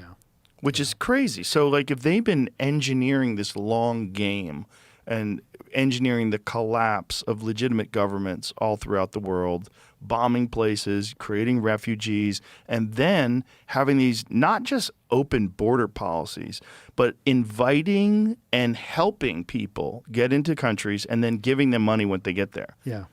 Like, so many people do not want to admit that that was really going on. But despite all of the evidence, that's another. Like, it's designed to destroy whatever confidence you have in law enforcement, in civilization, in the electoral process. Yeah, what's the answer? Okay, so given a choice between totalitarianism or cannibalism, you know, which would you prefer? Right, right. And you take cannibalism because you don't want to be eaten.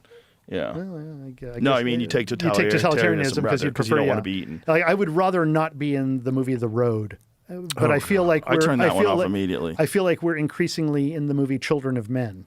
And I mean, that movie was a pretty accurate futurist example of where we're heading with collapsing birth rates and at least portions of civilization looking at extinction. Yeah, and I mean they're experiencing that a totalitarian right now. South Korea, Japan. Yeah. What is? Can you find that guy's manifesto? I think, excuse me. Cuarón is a genius for making that film. I just want to say. Children of Men. Yeah, fantastic movie. So today is my last day at Anthropic. I resigned. Here's the letter I shared with my colleagues explaining my decision. That's a lot to read. What is the synopsis? Just ask Perplexity what the synopsis of what this guy said. Okay. Sharma, who built defenses against AI-assisted bioterrorism and pushed for transparency on model risks at the San Francisco AI firm, announced his resignation on Monday. He described struggles to let values guide actions amid mounting pressures, planning to return to the UK for a poetry degree and step back from the spotlight. His exit follows other safety team departures amid Anthropic's launch of Claude Opus 4.6 and a massive $20 billion funding round at $350 billion valuation, fueling debates on balancing safety with commercial speed. Okay, but what is he saying specifically is the issue? Let's click on that. Fuck it. Let's click on his AI started talking to him and scared the bejesus out of him. The safe holds. He's part of the guiding of the. Damn it! Lost the word. Yeah. bioweapon. I mean, look, this guy's built something, and all of a sudden he's realizing all the players that are funding it are likely, scary, scary people. Yeah, scary people who are all in the same club, drinking baby blood and offal together. What's offal again? Shit. Oh. Meconium, which is like it's a thing. Baby poop. Yeah, that's in the files. What comes next, I do not know. I think fondly of this famous Zen quote, "Not knowing is most intimate." What? My intention is to create a space to set aside the structures that have held me these past years and see what might emerge in their absence. He's already working on his poetry right here. I feel called to writing that addresses and engages fully with the place we find ourselves, and that places poetic truth alongside scientific truth as equally valid ways of knowing. Yeah, it was written for him by AI. Elon said something very bizarre recently. He was talking about the speed of light, that the speed of light you can't bypass or exceed the speed of light. If you believe Einstein, yeah. He said, unless we live in a simulation. Or unless Einstein was wrong. Right. I mean, a lot of astrophysics is based on a false premise that P equals P prime, and that the sun is designed a certain way, and it's completely wrong. And everything that we know about the stars and how we view the nature of the universe is fundamentally incorrect. How is it wrong? It's based on this idea of the stability of Kelvin temperatures in the sun, and which is this P equals P prime thing. And the guy who invented CAT scan machines, there's sort of a Venn diagram overlapping of this photographic technique and astrophysics. And what he realized is, holy cow, that is not true, and therefore so much of everything that we know about how we view the cosmos is incorrect. And so, now, how'd they find out that it was incorrect? Well, he's a mathematician. He figured it out. Mm-hmm. I would have to look up his name and everything. And what is incorrect about it? Do you remember that? Well, it's at the beginning of astrophysics, there is this formula. And if that formula is wrong, then the preceding calculations are also wrong, or at least off. Mm-hmm. And so the idea is that, what we view is really just it's kind of a cartoon that's painted for us using all these formulas, and using radio telescopes. And so, things are not as they seem. Well, they already have issues with the findings from the James Webb Telescope. Oh yeah, well that's probably part of it. Yeah, I have to say, I'm a provocateur, and so I'm always interested in finding that which upsets people's, concepts of things. And that's partly because I'm a screenwriter and I'm looking for these kind of conflicts and interesting ideas and stuff like that. So take what I'm about to say with a grain of salt. But the biggest conspiracy theory that freaks everybody out is flat Earth. Now, I don't know what the Earth is, but experientially, through the testimony of the eyes, it is flat. And there is very little chance that I will ever in my life, or most of us will ever in our life, experience anything other than what is effectively a flat Earth. And the way laser sighting across large bodies of water, or navigation maps for air travel, for pilots, mm-hmm. is always the presumption of a flat Earth. It's always in the pilot manuals and on maps. How so? Well, if you're flying a jet at low altitude, you're not making corrections for curvature, even though you're going fast enough where you should be. And so what's actually happening there? Well, and so the idea is, look, I don't know what the world is or what the realm that we're in is, but experientially, from my perspective in life, it is nothing but it's a flat Earth. But what about travel routes? What about when they fly over Antarctica? They don't fly over. But you can Antarctica. Watch the sun rise and fall. They don't even fly from Cape down to Buenos Aires. There's understanding of the precession of the equinoxes. They travel up into the other hemisphere and land in London or something, and then travel back down whenever you're doing a flight across the Atlantic. And so, like, when you look at it on a flat Earth map, and there are plenty of them. Satellite photographs of Earth from space. Those are all cartoons. What are you talking about? I'm saying that even the NASA, the guys who actually do those composites, those are composite imagery of. Listen, I am not saying that. But it seems like you're saying that the Earth is possibly flat. I'm saying experientially. Right, From but your that's a scale. from your daily. That's a scale issue, though. Correct. We're a tiny little thing on an enormous thing. Correct. But snipers have to calculate for the curvature of the Earth when they shoot.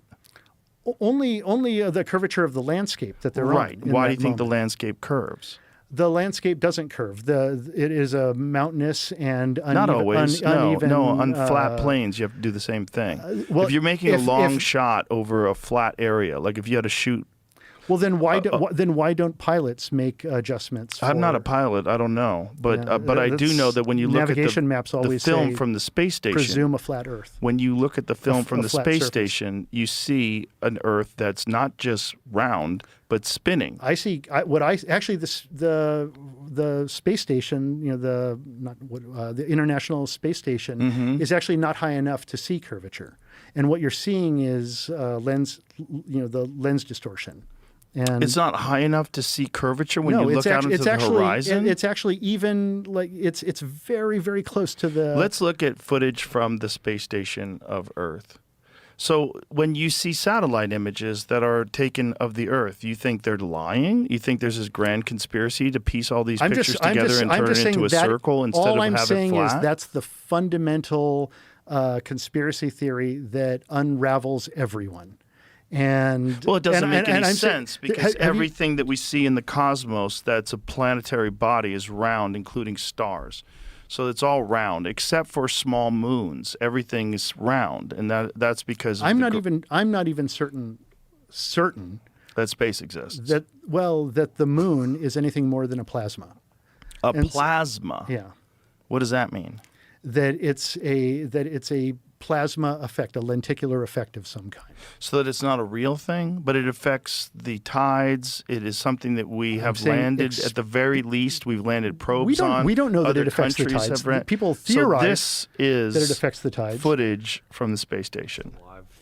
This is live footage from the space station. And I'm saying that's lens curvature, and that what you're actually seeing. Why do you think that's lens curvature? And that what you're seeing is horizon. So what you're talking about is like I'm saying a fisheye lens. if I'm trying to provoke you, that's what I'm saying. Right, but let's not do that right now because I don't want you to be completely fucking insane. Because this is a round body, just like the moon, just like Mars, just like Jupiter, just like Uranus. That appears to be but in your practical life experience, you have to accept a certain amount of faith, is what I'm getting at any moment. But they understand the precession of the equinoxes.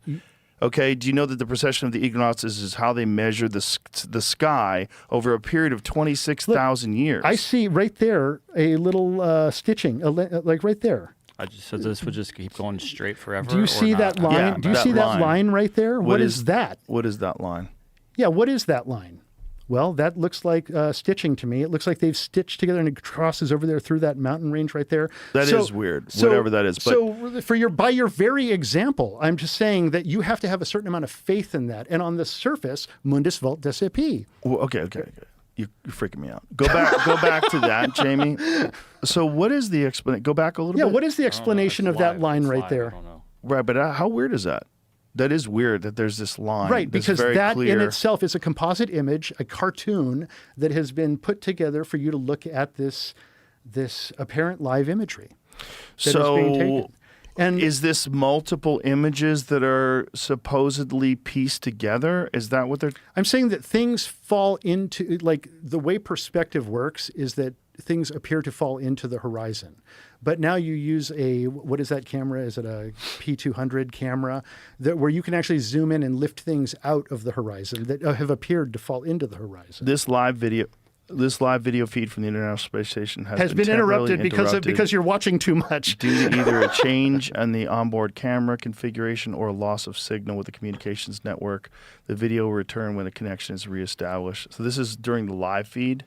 This isn't from NASA's YouTube channel. It's just down right now. It's just down right now. Okay, so you're saying that this is like a fisheye effect of a lens. Yeah, I'm saying potentially. I'm saying that, and that we can even see that whenever they're up there shooting with cameras outside, you're like, oh, there's the do you know how many people, there's the curvature, and then every now and then the camera turns and it inverts for a moment, then it goes back down. I've never seen that. I watch a lot of NASA stuff, and listen, I'm not saying that we're not living on a globe or at least an oblate spheroid, as Neil deGrasse Tyson says. But have you ever noticed how spasticated that guy gets whenever you throw out the word flat Earth? He flips out like the way Robert De Niro flips out on like irrationally. He flips out. He flips out when you say that men can't be women, which is very weird. Yeah, exactly. And that they should be able to compete in women's sports. Which is very weird. That's a very, like for a man of science, that's bonkers. Or that they should be able to go to jail, and that a sex offender, fucking insane. Not just that, but rapists. Yeah, who like people is then raped put in jail children, with women, and then like, they have to pay for their electrolysis and breast augmentation, which is okay. At what point in time do you say that this is some sort of a bizarre agenda that you're trying to get us to accept something that doesn't make any fucking sense? So much so that you're willing to house male prisoners in with females because they say they're a male with an intact penis, and then even if they get like female prisoners pregnant or rape them. We're all just trying to construct what reality is, and it tends to be a consensus of what it is. But, there are fringes that on the ends that don't believe with what the consensus says. Understand, are they wrong? But do you know how many people would have to be involved to promulgate this idea that there's a flat Earth and you got to cover up that thing and pretend it's round? And what's the motivation of covering up the fact that the Earth is flat? If we're really fundamentally getting down to it, it's about God.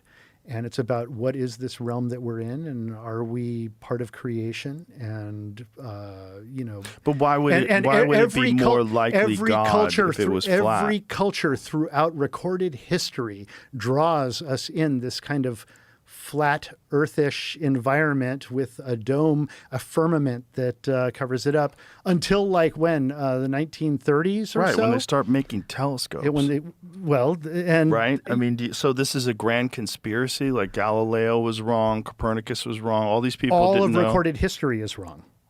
And I mean, the other option is that we are just specks of nothing floating around in an endless, vast nothing that goes on forever, and that you are completely insignificant, that you are not God's perfect creation, which I think you are.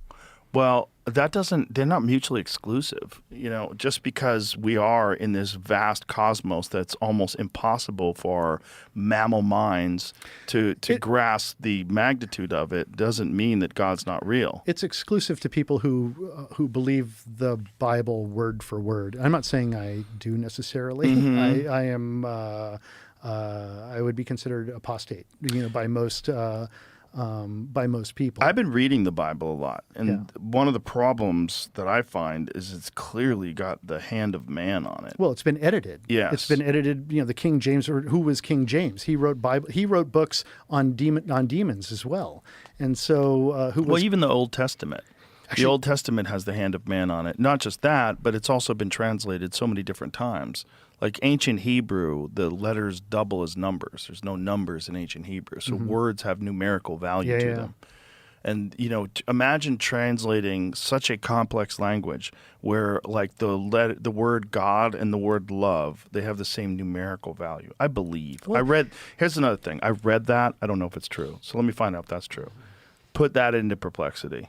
There's a lot of weird stuff in the Bible. In Genesis, when how about the Nephilim come down and they find women comely, and so they're like, okay, what's actually going on there? These angels or Nephilim are coming down, and they're taking women from men and having sex with them, and then creating hybrid offspring. When Representative Anna Paulina Luna was here, she told me about the Book of Enoch. She's like, you have to read that. Have you ever read it? I go, no. So I read it. Have you seen The Carpenter's Son, the Nicolas Cage movie? No. Incredible. What did I just have you look up, though, before I lose my train of thought? The King James Bible thing. What? That's what I was trying to ask specifically. Which part did you want to ask about? No, what I asked you was ancient Hebrew. So the letters also double those the letters numbers. double those numbers. That's what that movie Pi is all about. And that the word love and the word God have the same numerical value. I'm very, very certain that that's true, but I want to really double check. Well, numerology exists around us everywhere. And, everything, it seems to have a kind of, and that's what the Aronofsky film Pi was kind of all about, is that. That was a great movie. Yeah, it's a there was also he's a very interesting film. A really fascinating statement by this mathematician. We talked about it on a recent podcast. Was that how strange is it that we find out that the universe is made out of math, and that it's encoded in the universe itself? So a tool that we used, that human beings created to measure the universe, it turns out that tool is how the universe is actually encoded. Well, this gets back to what Elon is saying about the world being a simulation. What is a simulation? A simulation so it says no in ancient Hebrew, whatever that word is, gematria. No direct name of God shares the exact same numerical value as the word for love. So what is the basis of that rumor? Sacred name equals 26. A name for God equals 86. Okay. Is there a word for God? Elohim. Does that have the same? It's a name. Right. What is the value of, click on that, below that where it says, what is the geometric, what is that word? I had to look it up. It's gematria. Gematria. Primary Jewish mysticism. Kabbalah. Yeah. Religious studies to find hidden spiritual meanings in sacred texts. Okay. It is fascinating that there's numerical value in words. Like there's no way you're going to get that when you translate it to Latin. So that is or Greek. That is a value of 86. And what is love's value? What is the value? What is the ancient Hebrew word for love? What is the ancient Hebrew word for love?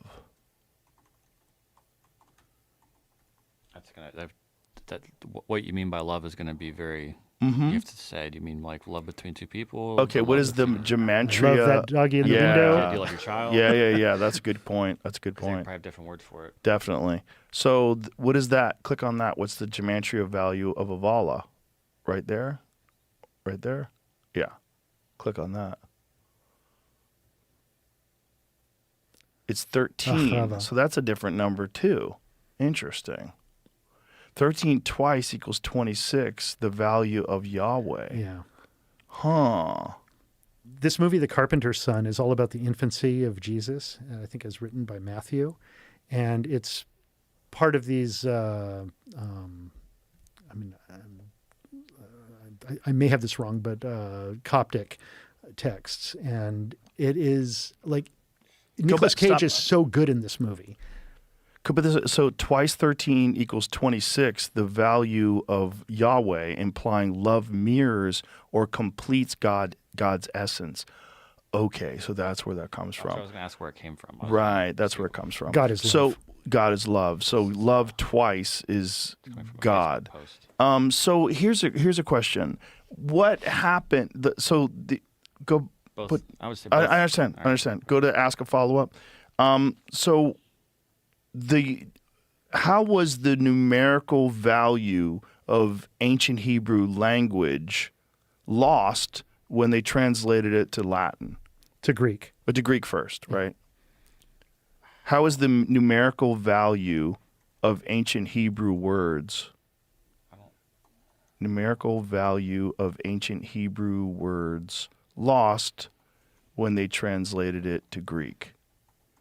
Because it seems like it's not just context, like what is your word for that? Like the word meant a different thing to them. You know? Numerical values of ancient Hebrew words calculated via gematria, where letters double as numbers, was not preserved in Greek translations. Hebrew letters inherently carry fixed numerical values, enabling word sums. Greek letters have their own values.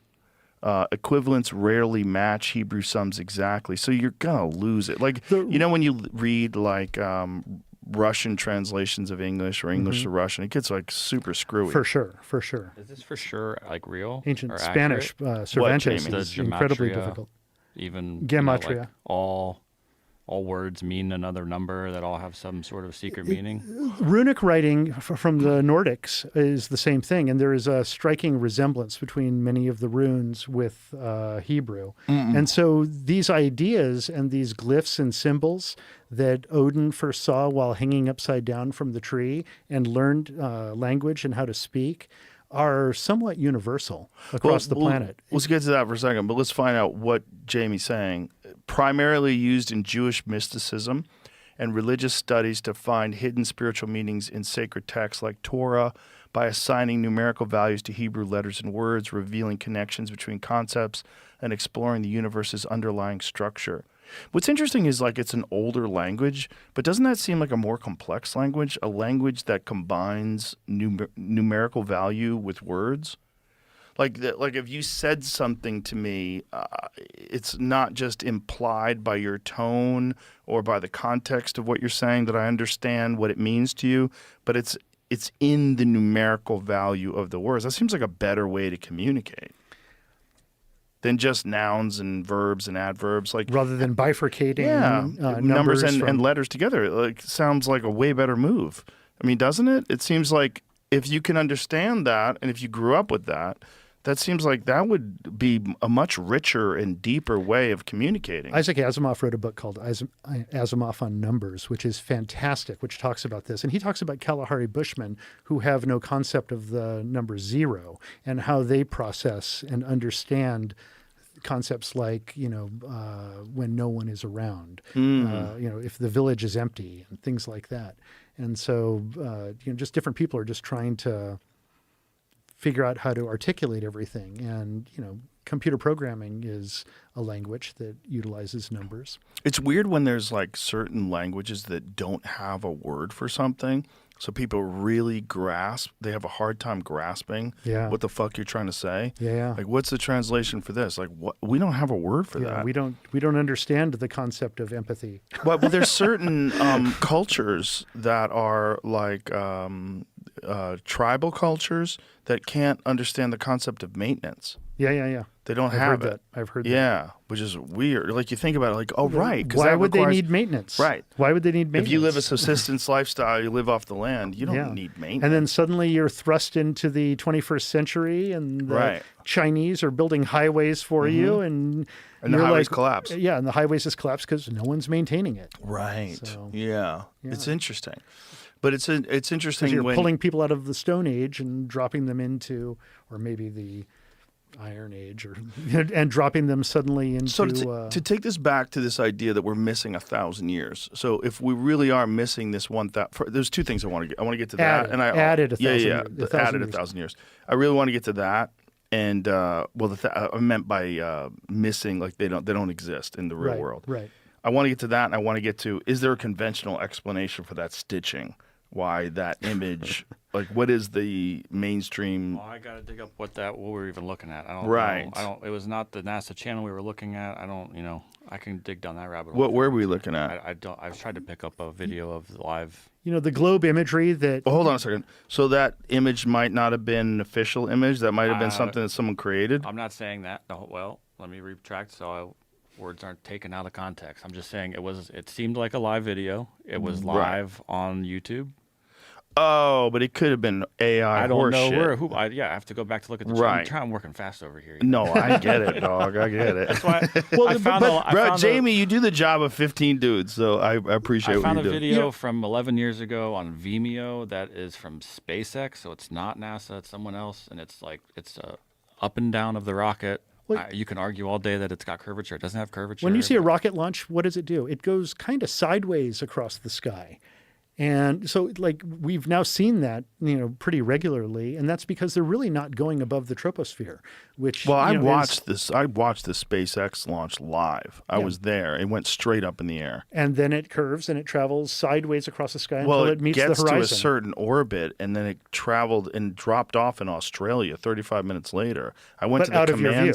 No, I watched the entire thing from the command center. I watched it from 24 different cameras. Mm-hmm. But live. How high did it go? Did it go above the troposphere? Not likely. Like this is What not is above the troposphere? This is like what? How many miles is that up? This is low Earth orbit. Where right, but at low Earth orbit, Jesus Christ, that looks like a globe, huh? But watch as the camera rotates. Just this is also an edited video. I don't want to get stuck in this. right. Like as Elon would say, it's real because it looks fake, or when it looks fake, that's when you know it's real. Say that about Bigfoot, then, bitch. Because Bigfoot looks fake as fuck, and it's definitely not real. You know what's real? That Turkish sharpshooter. That dude was like a G up in the corner. Press play. See what this is supposed to be. It cuts. It cuts. Yeah. Okay. Oh, I see. Yeah, it's so a it cuts highlight a video bunch of the different live images. See, now you can actually see an inversion occurring on the Well, you're horizon only right seeing there. a small piece of it. Correct, but the lens distortion on the side of the frame is causing the horizon there to go the opposite way, to invert, and that's because of lens distortion. I see what you're saying. If it is. And the fact of the matter is, even at the height that these are orbiting at, and I'm not saying like presuming a globular planet, and even the word plane, it's like a plane at, or the horizon is horizontal, like even presuming that the height that they're at right now, you would still only see, a circular. You would see the limit of your vision, which has a because it's so massive. Yeah, because it's so massive. You're still high enough. Well, you're still not high enough to truly see curvature. If we are in a simulation, and if consciousness it affects the reality of things, and they are only real if we are experiencing them, that's when things get really squirrely. The testimony of your eyes. Yeah. Like, I know that I am here right now. Not just the testimony of your eyes, but your consciousness interacting with reality is what creates it. Correct. I mean, that's where things get super squirrely. How do you know gravity exists, for example? Well, gravity's not clearly defined. Correct. Right? We Gravity understand the numbers. Gravity is a concept, and it's a truly non-provable concept because you can prove the exact same thing through density and buoyancy. The density and buoyancy, make a lot of sense. How come the oceans, react the way they do and don't, it's not necessarily provable, but it's believable. You come to a certain point where you're like, okay, faith takes over at this point. My faith in gravity, my faith in the globe, because that's what's been told to me since I was a baby. At a certain point, that just takes over, and you and you but accept also that as a fundamental piece of what reality is because we want to believe we understand the universe. What I'm saying is we don't understand jack shit about the universe. We don't know anything, and all we do is we believe what they tell us, and they is just the cumulative understanding of how things are. But in ancient times, they had a different understanding of things, and that was how it was back then. And so, because they had no other way to describe but what even then, so they reality is just built things based on where the sun was going to be during the solar equinox. They also were aware of the precession of the equinoxes, which is the wobble of Earth's orbit. So Earth spinning around doesn't spin perfectly. There is a 26,000-year wobble, and you can predict it by the night sky. And somehow Polaris remains centered in the sky, and all stars rotate around it. That's extraordinary. If we're traveling... What do you mean? So during the precession of the equinoxes over a 26,000-year cycle, Polaris it has remained in the exact same spot? And supposedly that's because that's where we're flying towards as a solar system as we travel through the galaxy in this complex dance of the planets. Equinoxes, this wobble over a 26,000-year period, it will move in the sky. Well, the point of Polaris will always remain where it is, directly the point, to but the our north. perspective of it will vary depending upon where we are in this 26,000-year cycle. It undergoes a kind of penumbra of sort, a kind of motion of sorts. It changes. Sort of a figure eight motion through time. It changes. Look at it. It says right here, due to the 26,000-year axial precession cycle, the North Star changes over millennia. While Polaris is the current North Star, other stars have held this position, including Thuban, 3000 BC, and future stars will include Orion, Alderman, and Vega. So it's not the same star. It's just what is dependent upon where we are in the precession of the equinoxes. That's why. Well, there it's it not is. Not that the Earth is flat. I know it's true because it's on Google. But it's not just that. We know where they've been able to accurately predict the motion of the precession of the equinoxes based on the constellations, which are clearly mapped out. So we understand this wobble, and this wobble may be responsible for cycles of Earth's climate, how things change and be dependent upon where the equator sits and where these poles sit and kind of how funny it wiggles around. Remember when we were younger, the sun was kind of yellow and orange, and now it's just like white? Like reality is changing. I mean, things change. The sun looks exactly the same to me. Does? Yeah. You think the sun is the same? To me, I think pollution has affected it somewhat, especially if you live in L.A. Well, there used to be more pollution, and so maybe that's an excuse of why the sun would be more yellow. But I've lived all over the world. Did you see Epstein talking about gravity? Oh boy! Oh, here we go. Here we go. Hit me with it. It's not. I don't know. It's very. I'll just say. What does he have to say? It's fun. It's only 45 seconds. I just let it go. So someone's pushing the ball, because I know that I am confident that the only thing that gets something to move is with a force that pushes. So there's a force that's pushing the ball down. In fact, he called it gravity. He measured how fast it was pulled, but never was able to explain why it happened. How is it? What is gravity? It's this. Everybody says, well, why did the ball fall to the ground? Because gravity took it. But what's gravity? That's, as Feynman would say, that's the name of the thing. We have no idea what it is. That's the end of that clip. It's or it's just density and buoyancy. He was really into this topic, apparently. Yeah. Apparently. He knew a lot about it. You know who you should have on is Eric Dubé. Do you know who this guy is? Oh, he's the flat Earth guy. Yeah, he's the flat Earth guy. And he's written a book called 100 Proofs. And in order to prove something, you also have to prove things wrong. You went down some rabbit holes, well, Roger Avary. Look, I'm a screenwriter, and so I'm always looking for things like this to write stuff about. And so it's... so in order to prove... I take it all... In order to prove what? Whenever you have a proof, you also have to disprove. And so, you know, he wrote a book called 100 Proofs about, you know, the nature of, you know, the Earth and how it is. And it has explanations for many of the things you're talking about. Hasn't he debated people that actually understand how you can prove that the Earth is round? He does it very calmly, and it infuriates people. Right, but I don't think he's done well. It's very enjoyable to watch because it's really funny. But to people that are actual cosmologists, he's not performed well in these. Well, the cosmologists will say things that still need to be, if you're making statements, they still need to be, you still need to disprove the other, you know, the other proofs. Like, right, but there's plenty of people that have disproven that the Earth is flat.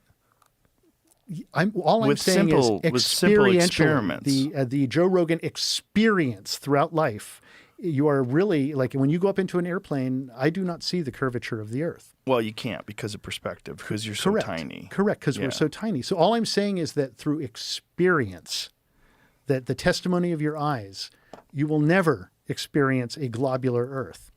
You can't. But you do experience at the a certain effect point, of a Earth that's a globe if you go to the other side of the Earth and it's dark out when it's sunny in California. They've made models of how that could work on the flat. Dorks have. Dorks have made models. But it doesn't line in with our understanding of cosmology. It doesn't line in with our understanding of our orbit around the sun. That's assuming you believe that we orbit around the sun. And listen, I'm not saying that we don't orbit around the sun. But I'm not saying we don't live on a globular Earth. But the numbers don't take me wrong. But the numbers match.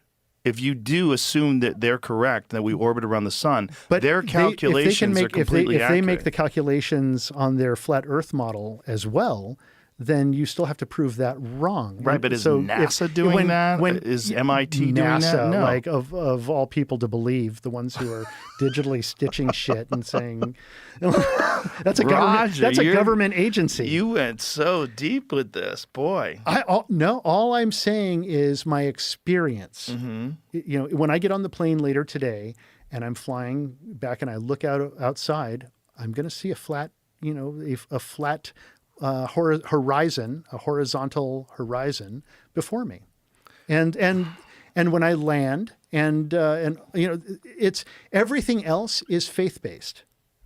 Well, that's all I'm saying. It's not, though. It's science based. It's based on data. It's the based word on our science, understanding. The word science means observation. It which means is testimony data, which of I'm the eyes. talking about the measurements, data. That data is so far removed, one, from my ability to understand, but from you can most people's understand ability to understand. the circumference of the Earth, right? You can understand the numbers, and the numbers line up exactly with how much time it would take for the Earth to go around in a day. Sure. And it works. In what other experiment can you show me where water clings to a spinning ball? Like that's kind of the classic flat earther thing that they'll ask you. Like, well, show me any other example show me of that. a fucking ball that's 24,000 miles wide. And the answer to that is gravity. And what he's talking about in that clip that you just showed is gravity is just sort of this idea that we came up with to justify that. But there's clearly a force that does that, that's right? density. Just density? Density. Well, then how come these two things will fall at the same time if I drop them when this is far heavier? How come? I do not have an answer for that. Right. But gravity does, right? Gravity is, like he said, it's just a measurement. It's a measurement of how things fall. Right. And that measurement... And the word that they invented, gravity, is just an explanation for how objects are pulled downward. Right, but those objects... How comes... If it was just density, wouldn't a heavier object drop faster? Well, when there's two balls, there's a bowling ball and feathers dropping in a vacuum, and they're falling at the exact same time. How weird. Vacuum, no density. They both fall at the same time because of gravity, or whatever the force we call gravity is. But there is some sort of a force that we call gravity that can be measured in a vacuum. Look how excited they all are. Yeah, Brian Cox would be pissed if he was here right now. He'd be shitting. Oh no, he'd be. I'm not. Listen, I'm not. All I'm saying is that my experience in the world. Of course, but your experience is based on perspective of being a tiny little thing on an enormous thing. Correct. Yeah. That is correct. Yeah. That is correct. There's a few YouTube channels that have broken down all of those flat Earth ideas too. A ton. Go watch those. And I tried years ago and I gave up. It is absolutely a rabbit hole. But what's interesting about it is that if you extract like the faith that you have in these kind of ideas, and you supplement it with the faith of these other ideas, they're exchangeable. They're only exchangeable if you don't understand the data, and if you don't understand what's actually been measured, or if you don't understand the path of satellites, or if you don't understand how many different people would have had to lie about this shit and not achieve the same observational results that all these different space agencies have. That the idea that they're all in collusion, that Japan and India and even countries that hate each other, they're all in collusion on this lie that the Earth is round. Well, it seems much more likely that there's a bunch of people with schizophrenia that think that the Earth is flat, and they make these YouTube videos where they're very compelling because they're articulate and they use great words and they say it all in a nice way without being challenged by real facts along the way by someone who actually has studied this their whole life. Right. I still saw digital stitching on your example. Yeah, it wasn't my example. It was some shit Jamie randomly pulled offline. That was weird, though. And that's perfect for this world that we live in, to have sort of a glitch like that. But that's kind of what I'm getting at is there's so much out there is so much out there that it falls to faith. And it also, what does it really matter? That's kind of what I'm getting at ultimately, is what does all of that really matter? What does it matter to anybody that there's a cabal of 8,000 plus people who are secretly controlling the world and doing occultism and drinking baby blood? What does it really matter as long as you can just have your daily pint? This is a very different subject now. We've shifted. You've moved away from the concept of the Earth being flat, and it's a giant lie that's promoted by a huge group of people that aren't even connected in any way, shape, or form, to evil people that are involved in cult-like rituals, which has, by the way, always existed. And this is why it's very difficult for people to imagine today that some of the things that you're hearing from the Epstein files, like the potential that they were eating children or killing children, or that they use that sulfuric acid to boil bodies. We don't want to believe in evil that is that deep. But in my opinion, if you can find out that evil is real, right? Evil most certainly is real. There's evil acts that we have documented all throughout the world. There's evil that the cartel does. I just watched a video where the cartel chopped this guy's head off and put it on a drone and flew it over to where the other cartel was. They to probably show thought that them. was funny. They probably thought it was funny. Having a good time. That's clearly evil. Yeah. There's plenty of evil. Do you believe in demons? I believe in the concept of demons. I mean, demons don't materialize before us necessarily. They rest upon the shoulders of men and whisper into their ears. I believe, and then people do evil things. This is what I believe. I believe that if I was a demon, or if demons were real, they would get people to do things which are verifiably true that they have done.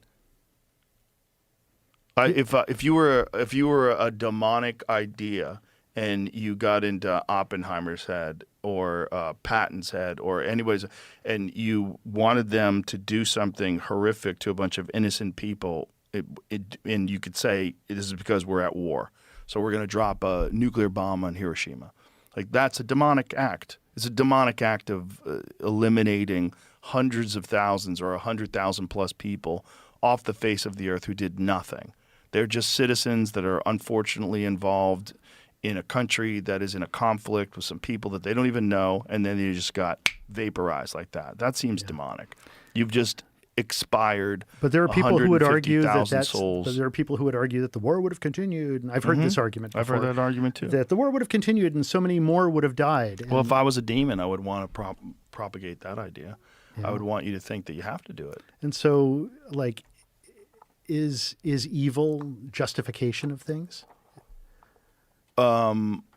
Certainly. Of actions? If you wanted to find a way where a demon, just assume that demons are real, how would demons best be able to enact demonic things on Earth? Would they do it by saying, I'm a demon and, this is what you should do and this is horrible and evil? Or would you creep into someone's head and find justifications for doing a demonic thing? Like, there's a lot of things. Like, you would creep into someone's head, right? And you would boil the frog slowly. Like, let's imagine this is the AIDS crisis, and you know that AZT is killing people, but you also know that you are making an insane amount of profit off of killing people with AZT, and you have already established a narrative, and Fauci said this publicly, that the reason why they only prescribe AZT is the only thing that is both safe and effective. He literally used the same language that he used during the COVID crisis. He's been doing this for a long time. He has. If I was a demon, I'd want to get in that guy's head, and I'd want to get him to keep doing it and say, look how much money they're making. You got to keep this money. There's a way to justify this. You're the purveyor of information. You are the gatekeeper of the truth. You just find a way to dance around these numbers. You do not know what you are talking about. This is not gain of function. I mean, think just what he did there. That was evil. By taking a virus, funding it, even though it was illegal to fund it in the United States, by doing it through EcoHealth Alliance and then farming it out to them, they do it at the Wuhan lab. And you are, in fact, doing gain-of-function research on a virus designed for human beings to make it more deadly and more contagious. That's demonic. You don't have a cure. There was a researcher in Canada at the Manitoba Level 4 lab, Dr. Quee, I think is how you pronounce her name, and she was the one who solved Ebola.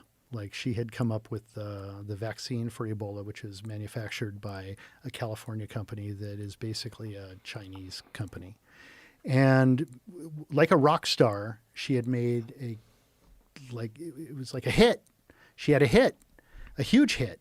And just like a rock star, everybody's asking you, what comes next? What comes next? And so she started actively working really, really hard at coming up with that next thing. And, like most people, you don't want to stand in line.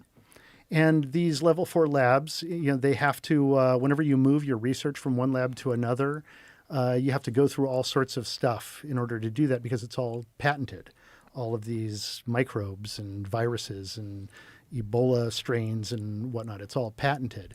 And so, for example, there was this one kid who was working at the lab in Canada, and he was moving, I think, to the one in Atlanta. And so he was crossing the border, and he didn't want to have to reproduce all of his work, and so he just put it into a thermos inside of a thing and tried to cross the border, and he got caught. Well, she got caught in 2019 by the Royal Canadian Mounted Police, basically moving stuff from Canada via Air Canada freight from Manitoba, from Winnipeg. This is the Winnipeg lab, to Wuhan. And they were moving everything. And I tracked where those because I was writing a screenplay about it. And so I tracked, where did that come from? Well, it's like the Qatar, or maybe it was Abu Dhabi, I can't remember, the lab there. And then that went through, in order to get around it, got sent to the one in Amsterdam, and that got sent to her. And she was able to do all this stuff. And she was basically just shipping, everything, Hanta and all these patented things to Wuhan, in order to do it. And the Royal Canadian Mounted Police basically, stopped it, and she got walked out of the laboratory and everything, because they were like, is there a misappropriation of money going on here? What are all these flights that are occurring? And they redacted who her financer was. And we still don't know who her financer was, but it's one of three people, and it's the people you probably can guess. These people who have an interest in this, but her thing was just ambition. It was just like anybody. She was just wanting to have that next hit, and she would do anything to do it, to repeat what she did with Ebola. So she was helping to engineer viruses? Yeah, they were engineering stuff, and then she would ship them via Air Canada freight from Winnipeg directly to Wuhan, literally on Air Canada flights. So you're flying on Air Canada to Wuhan, and down below in cargo, there's all this some shit that leprosy could kill everybody. and some horrible strain of something. It's something that's patented, and then they're just shipping it over to. And none of this has come out.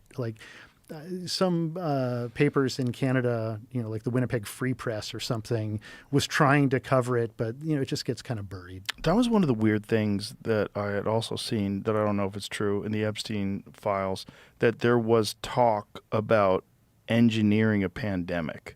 Yeah. Was it? Did you? Yeah, I read that too. That they were actively working on it, running models and figuring it out, and well, if we do this, then this will happen, and they were pretty successful at that. But why would Epstein be involved if he's a financier? He was involved in everything. Right. He was involved in everything. It was amazing, the energy that guy had. Who has the energy to be doing all this stuff all over the world, and in Nigeria we're doing this, and in Yemen we're doing this, and here we're doing that. And at the same time, trafficking all these girls and young children and all this stuff. Right. What's the energy to do that? It says no credible evidence in the recently released Epstein files links Jeffrey Epstein or his associates to engineering the COVID-19 pandemic. Claims stem from a misinterpreted 2017 email referencing routine pandemic preparedness discussions, not a plot. So what was the claim? The original claim? Go down. I didn't ask it about COVID-19 also. Right. You just asked it about engineering a pandemic. So what is the pandemic claims? Scroll up a little so I can read that. That's all. Scroll down a little. There it goes. So 2017 email, originally from 2015 discussions to Bill, widely assumed to be Gates, forwarded to Epstein, proposed recommendations and technical specifications for pandemic modeling of various strains. It focused on healthcare data, simulations for preparedness, and neurotechnology, not creating or engineering a virus. Gates Foundation later ran Public Event 2001 and 2019, a standard exercise with Johns Hopkins and WHO, predating COVID reports. That whole Public Event 2001 is fucking weird. Event 2001 is weird. Context and debunking pandemic simulations are common public health tools for those for SARS or flu. Right, but why is Jeffrey Epstein involved in these discussions? He's involved in everything. He's involved in gravity. But how fucking weird is that?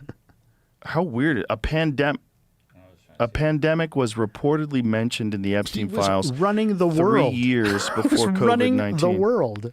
Well, this is what my friend Eddie and Bravo creating the believes. illusion. In the meantime, Ghislaine Maxwell is running the Reddit forum on World News. Like, she's literally shaping the World News Reddit forum.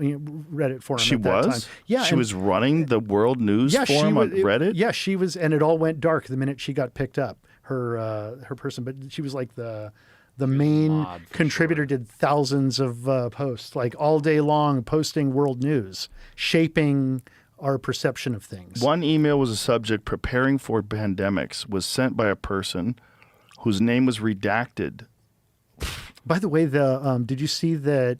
Why would they redact the person who sent that? Yeah, good That's question. not a victim. You're supposed to redact I think victims. they did like, supposedly they just did massive redacting, but sometimes you can see like, oh, the name is short, it's probably Bill, and then the one that comes after that, if it's a little longer, it might be Clinton, and if it's a little shorter, it might be Gates. You know, like you can kind of, but again, that's just, you know, it's like there's no foundation. It's like plausible deniability until they release all these names. Did you notice that Jeffrey Epstein's Fortnite account suddenly became active in Tel Aviv, and that somebody is playing under his right after his supposed death? Right. Suddenly he's playing Fortnite again. Yeah, he doesn't even have the decency to make a new account. Yeah, well, he wants to keep all of his, like, His stats. His stats. He wants to keep all that stuff. God. And he's safe in, in another country. So do you think they just like did those? That's another thing. There was another Reddit thread about some guy who said that he was a guard. It was a 4chan thread. Was it 4chan? Yeah. So it was a 4chan thread where this guy said that he was a guard at the facility, and he posted this before Epstein was killed. He was a guard. They uncovered, using whatever way they do it, but using phone records or whatever from 4chan, they discovered he was a guard and that he was like a legit guy. He got caught basically talking about it, that they snuck, they used a decoy body. Yes. There was an unscheduled ambulance arrival that night. They never logged in, and you're always supposed to log in. There's footage of like, orange, people in orange moving through the facility on the, just glimpses of it on So the you think cameras. he's alive somewhere? It's not impossible. It's not impossible. It's probable. Also, it's a probability. Whatever. It's more than a possibility. The guy who did the autopsy, did anything happen to him? The guy who... He committed suicide. Yeah, let's find that out. That would be fucking crazy. Because that happened to the guy who did the autopsy on Andrew Breitbart. Didn't he wind up dying shortly after that? Like Andrew Breitbart? Yes. And who was the guy who said that Podesta... An alarming amount of people commit suicide. Alarming. Who are, doing this stuff. Who or die have of something no real reason to weird. do so. Yeah, suddenly they do it. I saw people in jail who committed suicide, and they didn't commit suicide. They got killed by their cellie. Nobody bothered checking in on that. Yeah, that makes sense. The guy who did the autopsy for Jeffrey Epstein, did anything happen to him? I mean, it was a woman. A woman? New York Chief Medical Examiner Dr. Barbara Sampson, and she just resigned like a year ago. Okay, so nothing happened to her. You're talking about evil. You know who the devil was in The Exorcist? Who? Well, they say it's like Pazuzu, and we're presented with an actual devil. But when you actually watch the movie, there's kind of evidence that, and people have talked about this, that there's evidence within the film that it's more than just demonic possession, that the demonic possession comes from someplace. And by the way, Jeffrey Epstein was doing also funding research in how trauma affects like clairvoyance and telepathy and things like that, how you're able to invoke those out of trauma. And in The Exorcist, there's, you have Reagan, who's Linda Blair, and there's that party scene. And you remember in The Exorcist, they're making a movie within the movie. They're actually shooting a movie. The character of the mother is she's acting in a film inside of the movie, and there's a director in that film, and they have a big party scene after it, and the director, he's basically yelling at the butler, her houseman, calling him a Nazi and stuff like that, and he's, I bet you went bowling with Goebbels and things like that. Well, for a while, he vanishes from the party. And we later see like Reagan afterwards, like completely flipped out, like laying in bed. And then after that, she comes, and then he's leaving the party, and he turns to the mother, and he's like, I have to tell you something. I have to tell you something. Fuck it. And he leaves. And so, and then after that, Reagan comes down, and she looks to the astronaut guy and says, you're going to die up there. And then she pisses on the floor, and everybody's like, shit. And from that moment on, there's all this like highly sexualized devil speaking through her with a British accent. And the guy, the director, is a British guy. And so the implication, and then he is for some reason left with Reagan and then gets thrown out of the balcony, and his head is twisted all the way around, and he dies as a character. So the implication is that the director is the one who has raped Reagan, and thus invoking this demonic presence into her. And it turns out that I thought it was some totem that they found, and it was possessed. All of that stuff is there. The Ouija board is there and everything. But it turns out that William Peter Blatty actually made a movie called John Goldfrapp, Your Life is blah, blah, blah. I can't remember the exact title of the film. And he made that movie with Shirley MacLaine.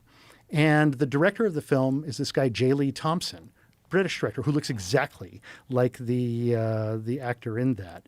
And so the idea is that Reagan's mother is Shirley MacLaine, and Reagan is her daughter, Sasha. And the British director is J. Lee Thompson. And when you start looking at his movies, they're a little strange. You know, there's like, you know, he directed the original Cape Fear, and which has a kind of strange pedophilic thing going on in it. So does the second one. And right? they all do. And then especially they amplify it. Yeah, with in Juliette the second Lewis one. and Robert De Niro. He did this movie Kinjite with Bronson, and that all has kind of like a weird pedophilic thing. He did this movie, The Reincarnation of Peter Proud, where Peter Proud dies, and then Peter Proud remembers his reincarnation. He remembers his iteration of his other self who was murdered. And then he hunts down the woman who maybe did it, and then starts sleeping with her daughter, which is basically sleeping with his daughter because he's reincarnated. So this guy, as a filmmaker, has done all this. And so the question, and so William Peter Blatty worked on that film with Shirley MacLaine, and shortly thereafter wrote the book The Exorcist. And Sasha, in her, autobiography, even mentions, the person on the cover of the book looked a lot like me. And everyone's just saying, oh, it's just a coincidence. And, I never walked down the stairs on all fours, and I never vomited, pea soup or whatever, that none of that ever happened to me. But there's a pretty dark implication behind the whole film. And I brought it up with William Friedkin. Hey, is this meant to be J. Lee Thompson? Is this a way to talk about that actually happened, in real life? And he said, I cannot talk about that, but I'm not saying you're wrong.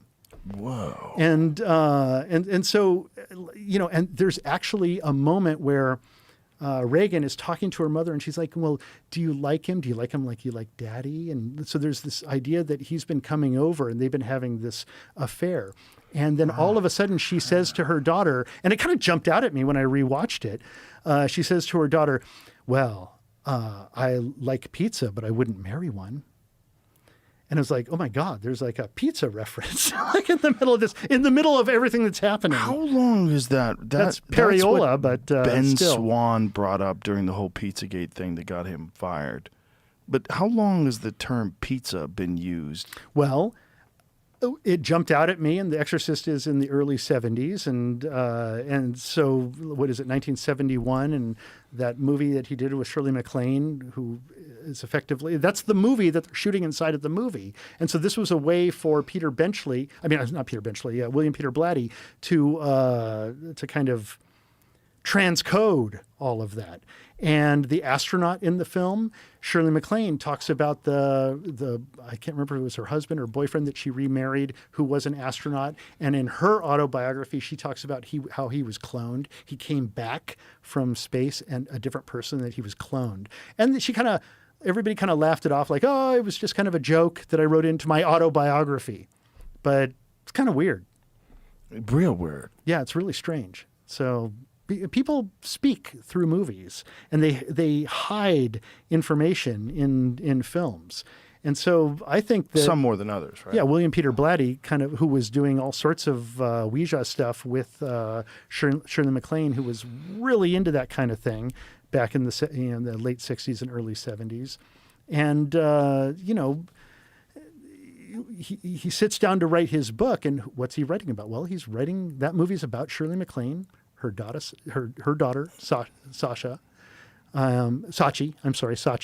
and the astronaut, and it's all, and J. Lee Thompson, who basically he eviscerates within the film, but in a way that nobody really connects it. It all happens off camera, but the implication is that she was raped by that director, and from that moment on, has a kind of, she's speaking with a British accent as the devil. It's his voice, actually, that's coming out of her. She's talking about, being raped by a crucifix. That actor, that's his voice? Is that what you're saying? Yeah, that's what I'm saying. It's like the voice of I think his name is McGowan, and he died like shortly after the film was made also. Shortly after The Exorcist was made. Well, we know that people have encoded very bizarre things. Like Kubrick was famous for it. Yeah, well, that's Kubrick. Everybody does it. I do it. Everybody does it. I mean, motion pictures are a kind of magic spell. And, when you write, you're hearing, I hear voices, and they come through me and they land on the page. And I don't know where they come from. But it is a kind of invite to possession, and that these things come into you, and that you put it on the page, and then you make this movie, and everybody, like I said, sits in a theater in the dark watching a flicker of this thing, and it's telling you both our myths and traditions, but it's also predictive programming everybody. And so, Jesus, dude. Have you seen... Have I seen what? Well, actually, I was thinking about like that, where the Daily Wire thing, but media comes from a lot of different places now. You don't know where you're going to find your next entertainment. Right. And there's this show that I really like, that show Rome. Did you see Rome? No, I never saw it. Okay, I loved Rome. It was. I watched the first episode and I thought it was flat. I love it because it told the story of ancient Rome through through Shakespeare and through history and through Plato and all these kind of ideas of ancient Rome, or Socrates, and all these ideas of ancient Rome, and then it told a very ground level story from the perspective of like handmaidens and centurions, and it still has Mark Antony and Cleopatra and everything going on in it, but it tells a very soap opera like drama through it. And so there was this other show, and it had been out like 3 seasons when I started watching it, and it did the exact same thing. Nobody was talking about it. Nobody had ever heard about it. Most people don't even know about it. It's The Chosen. Do you know this show? What was that? It does the exact same thing, but it does it with the Gospels, and it's all about Christ. And it's like a low budget, or it was low budget, crowdfunded story of Jesus, and it just basically, like Rome, tells this historical tale and about Jesus. And okay, so I've seen every movie about Jesus ever made. I've seen King of Kings, both versions. I've seen, the Zeffirelli film. I've seen Last Temptation of Christ. I've seen The Passion of the Christ. I've seen all of them. I've seen the Jeremy Sisto Jesus movie. I've seen everything. I worked with Paul Verhoeven on his Jesus film that was unproduced.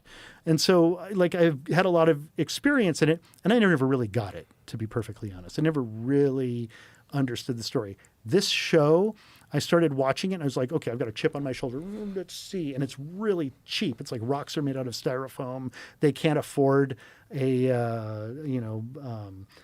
house, and so they just use blankets and a gourd hanging, and so it's really, really inexpensive, and the script is even a little bit contemporary, and which almost becomes like a joke as you're watching it. It's kind of funny, but lo and behold, I'm watching it, and there came a moment by about episode 3 where it was like, ding, I get it.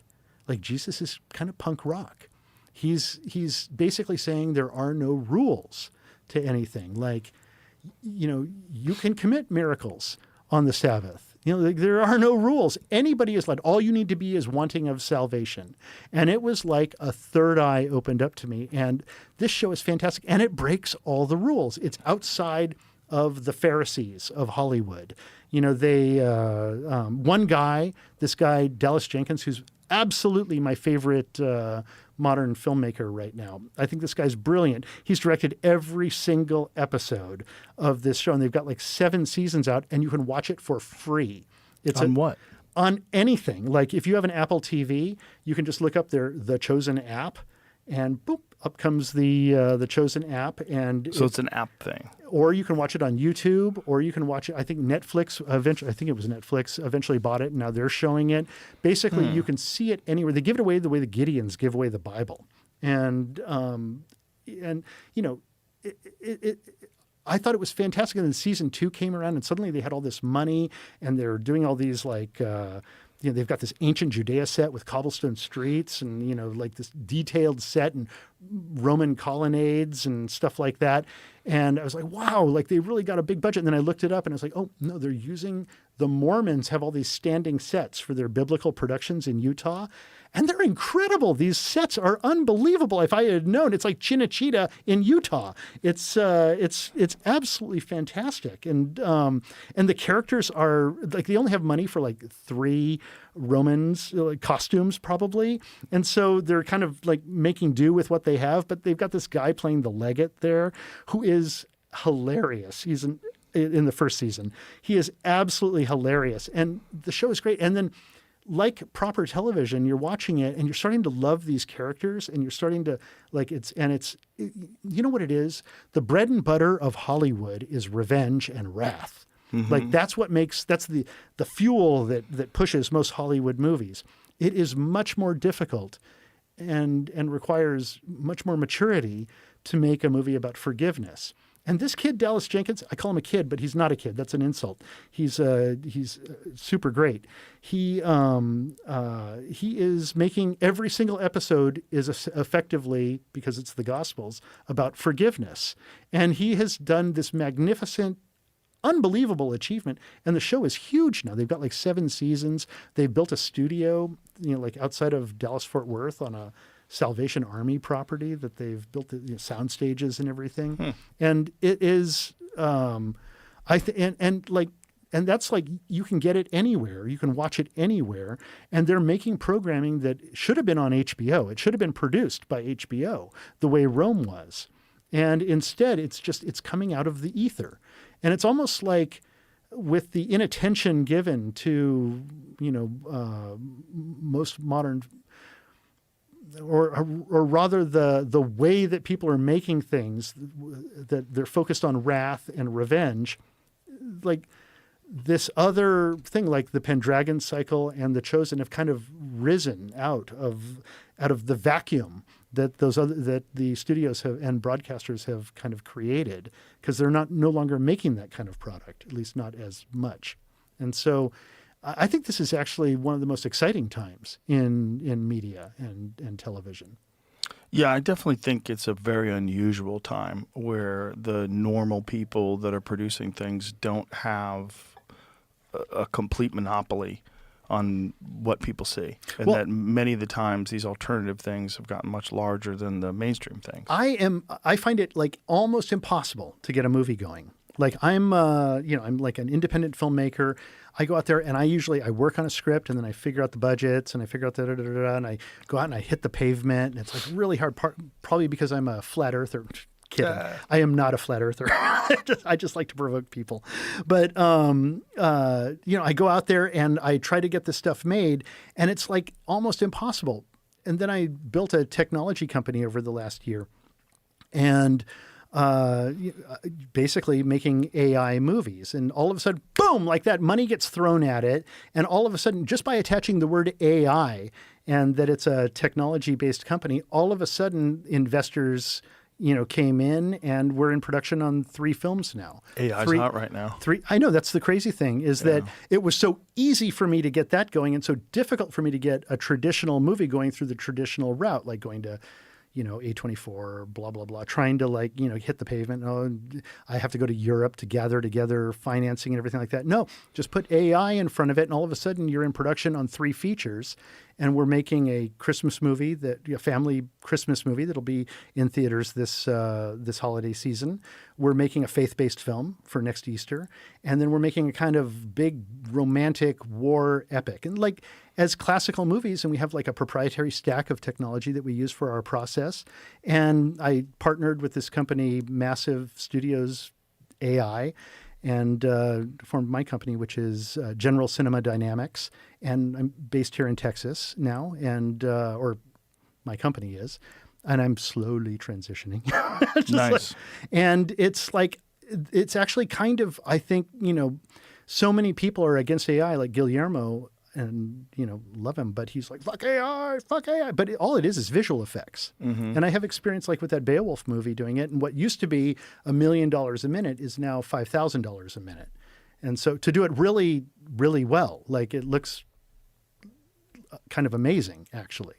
And so I think for independent cinema and for the future of film and television production, these are super exciting times. All right, Roger, we just burned through 3 hours plus. Really? Oh, my God. Yeah, it's already 4 o'clock. I figured this out just so I can share it with you. All right, so what I pulled up is this. This is NASA, right? This is proper, let me just explain proper NASA. Let him talk. So this is a FAR TV. They're pulling in multiple feeds. There's 3 different boxes at the bottom. As you can see, this one here in the middle says offline. So as I showed you also, I pulled up the NASA feed, which is this. It says it's offline. When that is offline, this channel adds a 3D model showing where the satellite currently is so that you can still follow along. 30 minutes ago, it wasn't offline and it was showing a different feed. And I wish I could have showed it to you then, but I didn't interrupt. So got it. There is a Flat Earth YouTube or a Reddit account asking this exact thing. What is that? And the people on the Flat Earth Reddit gave me the answer. Yeah, the crazies. The crazies have come out to... Okay. So there you go. So that was what that was. Well, I'm glad we put that to... So it just says the video description, switch to a simulation with the ISS above the Earth when the connection is lost, a.k.a. offline. I was going to point that out because you can see the stars in there and you can't